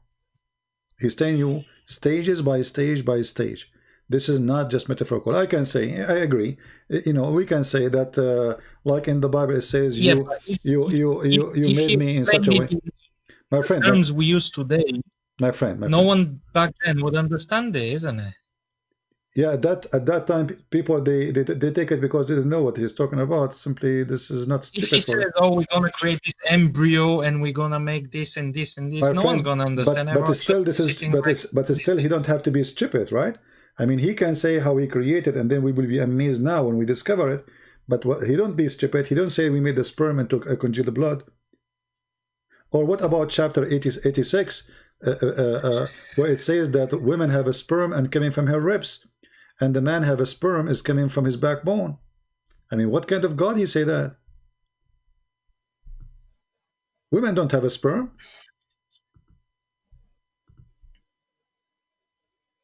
And the sperm of the man is not coming from the backbone. You can go right now and check in Kathir. He will say to you that this is meaning the sperm of the man coming from the backbone, and the sperm of the women, the water of the women, which is yellow, as Muhammad described it, coming in from the location of the necklace. This is what the word Torah mean.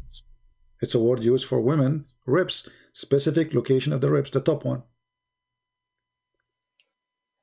So how this can be God? So look, the sun set in murky water. He found where the sun set. He found where the sun rise. He found where next to it he built Gog and Magog.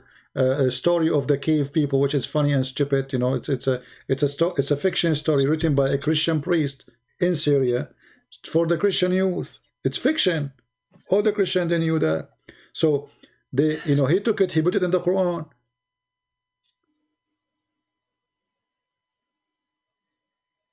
When a Jewish man, he came to Muhammad and he said to him, what is the signs of the hour? Do you know the story?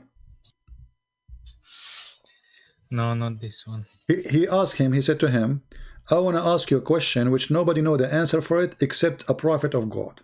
This is the hadith, this is Sahih Bukhari. So nobody can say it's weak. So he said to him, there's certain things, I'm going to ask him about things. He said, I'm going to ask him about 3 things which only a prophet can know the answer, or can answer it. Wonderful. I mean, look how the story is stupid from the beginning. The guy, he knew the answer, and he is saying only prophet knew the answer. Have you ever heard of a stupid? This is your prophet saying that. This is a story coming from your prophet. I come to you and I say to you, I'm going to ask you a question. Only prophet knew the correct answer, but I know the correct answer, so I must be prophet too. So it's a stupid cult, man. It is just a madness, a stupidity. It's a low IQ. And then he continued. He said to him, and look at the questions. I mean, look at this very hard exam. What is the first food which people of paradise will eat? Like what? This is the question which nobody knows except prophet. Why does the child attract the similarity of his father or to his mother? Then the prophet replied, said, Jibreel, just inform me now. Look, what? So Muhammad now, he cannot claim that he is getting something stupid. Jibreel from Allah informed me that etc. He said, and then Ibn Salam, he said to him, Jibreel, the enemy of the Jews. Since when Jibreel, the enemy of the Jews? Anyway, so then he says, as the first sign of the hour, it will be the fire, will collect people from the east to the west. Okay, where it says in the Quran, this fire will collect them from the east and the west. As for the first meal, the people of paradise will eat, will be the loop of the fish liver. Why? Because people will go to have sex. The Arab, they believe that the whale, not the fish, the whale liver is very good for sex. You know, they take from it al-ambar. You can check it out. As the ambar is even, you know, the deer, he have the same hormone, which is used to attract female. So Muhammad, the Arab, they learn that those things, they attract females, so they think they can attract female, but this was for the deer. Anyway, as for the child, if a man discharge proceed in the women discharge, the child attract the similarity to the man. Look at this stupid. He just said, if you have orgasm first, the baby will be a boy. If you have orgasm, the women have orgasm first, the baby will be a girl. What does this have to do with this? According to which science? And remember, he said, Jibreel told me. So we cannot say Muhammad is making, I mean, somebody fool him. He was just, as you said, he is just a human. He just said Jibreel told me. So either Jibreel told him or he's a liar. Maybe he lied. Maybe he lied. You're right. Obviously he's lied. He lied because this is absolutely false. So you just left Islam, my friend. You just left Islam right now. I'm happy for you. You decide to use your brain and you are out.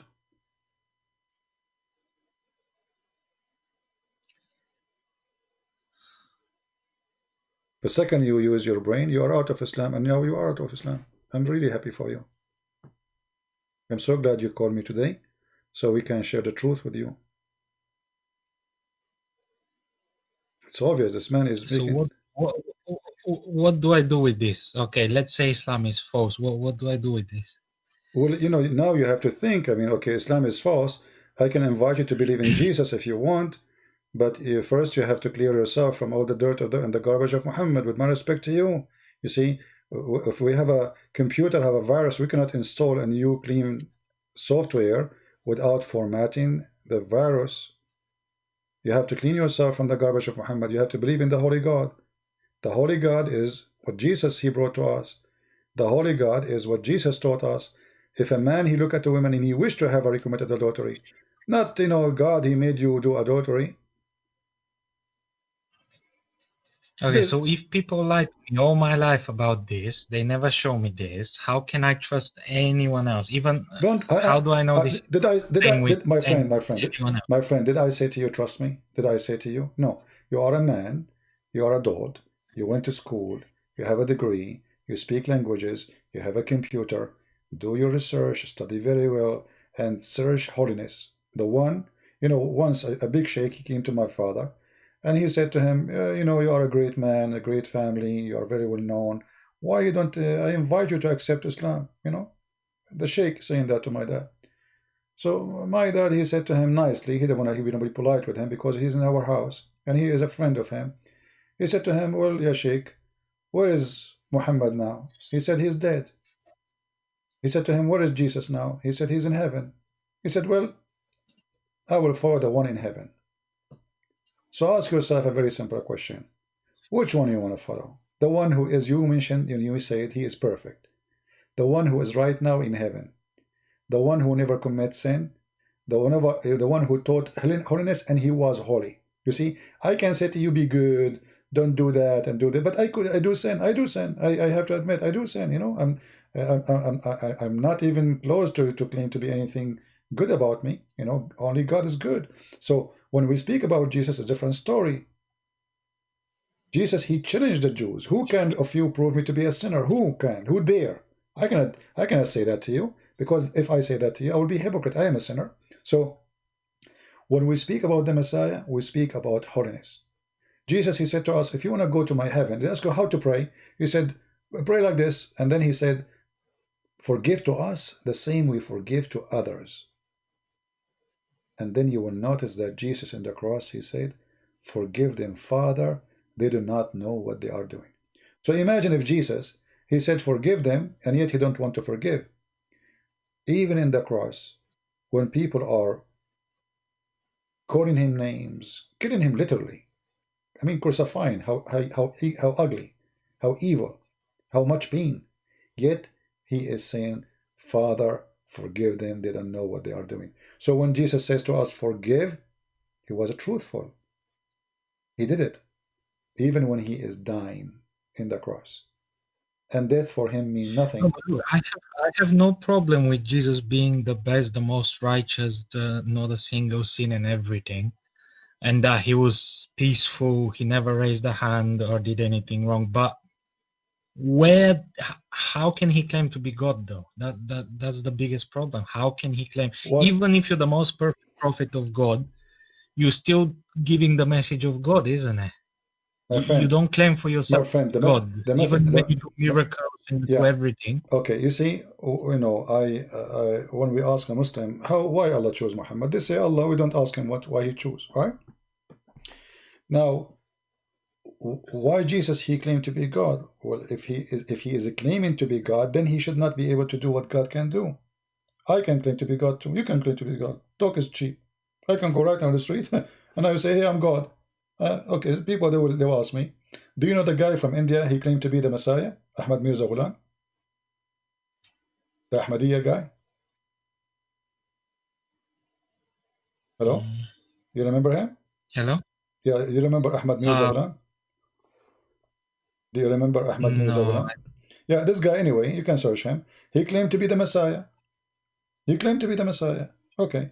And then second day, people, they come to his house and they have people in wheelchair, people they are blind, people they cannot see, people they are sick, and they say to him, okay, you are the Messiah, do what the Messiah do. What the Messiah does. He made the blind see. He healed the leper. He made the one who cannot walk. Okay. So when Jesus, he make a claim, it is a claim until he prove it is true. And he did. He did what nobody can do. Resurrecting people from death, making the blind see. I mean, he ordered the nature. One word of him, it's a must. So there's difference between somebody claim, Muhammad claimed to be a prophet, and here we go, you agreed he's a liar. I can claim to be a prophet, you can claim. It's a good business, by the way. These days, I mean, this is the best business ever in history, always. Anyone want to make money, he can make himself a prophet. He will find some fools, and they will give him his money, and that's it. He will live like a king, and then he will start sleeping with the women. Jesus never asked for money. Jesus never have a woman. Jesus never even own a donkey. Jesus never own a house. Jesus never have a palace. I mean, imagine you are in a now and before, nothing changed. If I can raise people from death, how many kings they will worship me and they will be under my command? I will be their boss forever. Because they will die, they knew it's coming. They have a person who will make them alive again. So he did not abuse the power. He was not seeking power, for he is the true God in this earth. So when we question how this has happened, well, God, because the Bible says, for God he loved the world. This is why he came to us. Not because he need to, but because he loved to. There's a huge difference. God did not create me because he need me. He don't need me. He want to share his glory with us. He wanted us to be happy.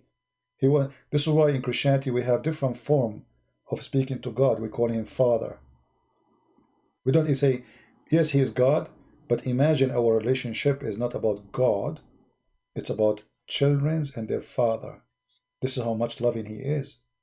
And the Quran says, I created not a human or genie except to worship me.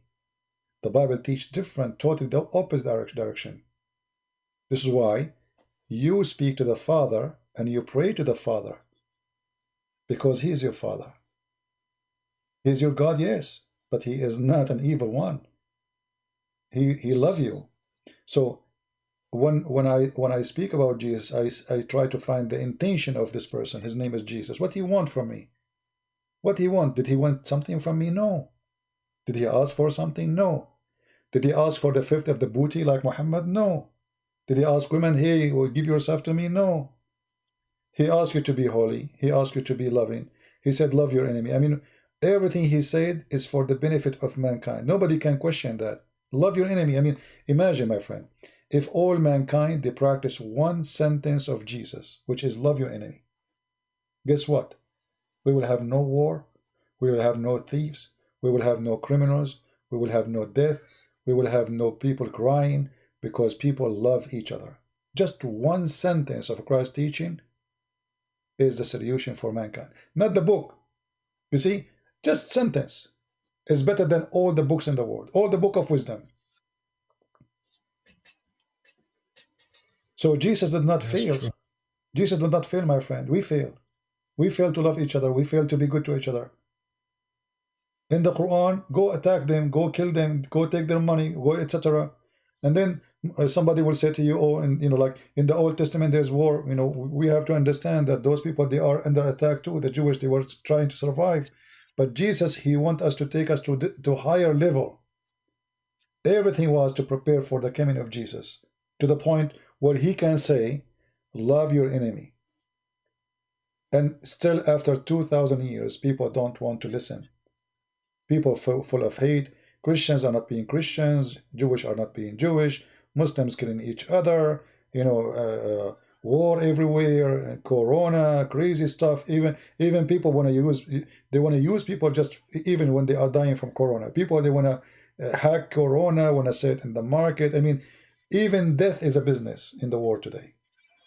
So with the Messiah, we have a new life. And I invite you, my friend. You are a smart person.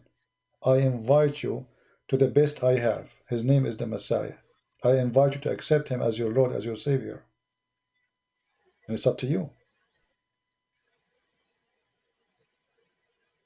I will. You will. Do you accept the Messiah as your Savior? Yes. Amen to that. Hallelujah. A happiness today in the kingdom of God. We have our friends. Did you hear it, people? Praise the Lord. We have a child of God. He came back home. Don't think that Jesus is the winner. You are the winner. Don't think Christian Prince, he won a debate. I did not. You are the winner. I lost from my time, my friend, and you are the winner. I spend my night with you, but you are the winner. It's not me. And it's not the Messiah. It's you. I'm so happy for you. I say, and I pray that the Lord will bless you, bless your family. And if you need me to talk to them, I will be so happy to talk to them, and I will speak to them. I will promise you, I will speak to them very politely. Your parents, anyone you want. I will be happy.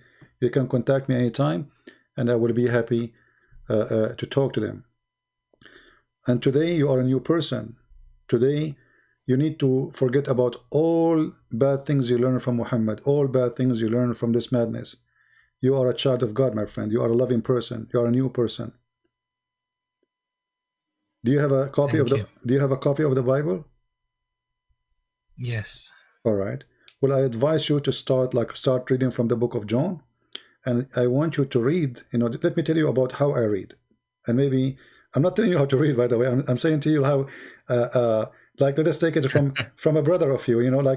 How I do things. Let us say. All right. I'm not going to teach you how to read, but when you read the Bible, don't read it as a story.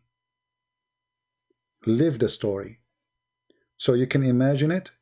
Imagine that Jesus is speaking. Imagine people they are around. Imagine people they are asking. Imagine Jesus is answering. And then you can live the story. And then you can observe it better. And you will find how amazing Christ's teaching is. Read, ask, learn. And the more you read, the more you will notice that you are learning more. Which means the same chapter, if I go right now to John chapter 1, after all those years, how many times I did read it? If I start reading now and I sit alone, I will find something new. The Lord will inspire me. The Lord will open my eyes. So I pray the Lord will open your eyes and he will inspire you and he will teach you, not me. No man can teach, only God. And this is why we are listening to the word of the Lord, and he is the only teacher. He's the only master we have. It's not Peter who teaches us. It's not Paul who teaches us, as Muslims they say to you. We are following Jesus. We don't follow any man. The rest are just disciples, and you can be one of them. You can be disciple of the Lord and bring as many Muslims as you can. And the Lord will be so happy to have you. I will show them what you showed me. Contact me if they want to talk to me. If they don't want to go live, no problem. We can go on private. But if they want to go live, even better. And I promise you, I will speak to your family in a very respectful way. Even though it's very... My family is Christian. Your family is a Christian, so what happened? I guess I lost my way. Well, you are back, my friend. I'm so happy for you. Your family are saved, and today you are saved. Go tell your mom. Go. Tell your mom, hey, I became a Christian. I'm back. I'm back home. Let her cry and give you a hug. I'm sure she... Thank you for showing me all this. I'm so happy for you, my friend. Do you want to say anything to people around you? People are happy for you. Look how people are happy for you. Yeah, I'm watching the chat. Thank you, and God bless you. All right, my friend. God bless you, and God bless your mother and your father and your family, and we pray for them, all of them. And I'm happy that today your new year is different. The family new year is different. Now you have a Christmas. Next year you will be the first to say to your mother, Merry Christmas, Mom. Praise the Lord. Thank you. Praise the Lord. Thank you for calling. Take care. Good night. Bye-bye. Good night, brother. Good night.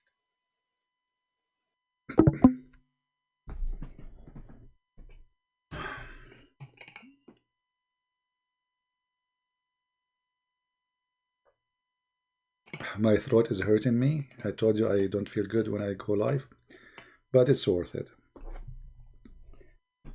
It's worth it. And I'm sure his mother, she will be very happy to hear that he is back to Christ, and he is saved, and he is out of the devil house. Pray for him that the Lord will keep him strong and will protect him and protect his family. And we pray that the Lord, he will bring more people using him to Christ. I apologize, guys. I cannot really stay long. My throat is really hurting badly. I wasn't going to go live today. I told you from the beginning I'm not going to stay long. I hardly can talk. Each time I open my mouth, it's really hurting. I think I have a bad throat infection, maybe. I want to say, you do your best. You don't know what you don't know what you would accomplish. You know, this brother, he called us. He was angry from me. He was upset from me. He was etc. But you never know. You never know. This is why the Lord, he chose fishermen. You know, he told us to be fisher, to go and fish. And our fishing is different. Is to save, not to kill. Is to secure, not to harm. So I'm glad that he called us today, and I pray that every day we will have more Muslims to call. They call us as Muslims, they hang up as Christians. And this is not the first time happened. We have thousands of Muslims who left Islam watching our videos. Some they left on air, sometime in private because they don't want to speak about it. Sometime even I don't know about them, and they say to me in the chat. So we are happy for everybody. And until we see you, if I am okay tomorrow, I will go live. Subscribe, join us. You can follow us in Patreon too, if you care. And until we see you soon again, I say may the Lord bless you, protect you, and keep you safe. And this is your brother Christian Prince. Wish you the best. And don't forget again to pray for our friend. We do not know his name. Pray for him. Who doesn't matter who is he. We pray that he will be a light in his house and for people around. Thank you, and God bless you. Take care.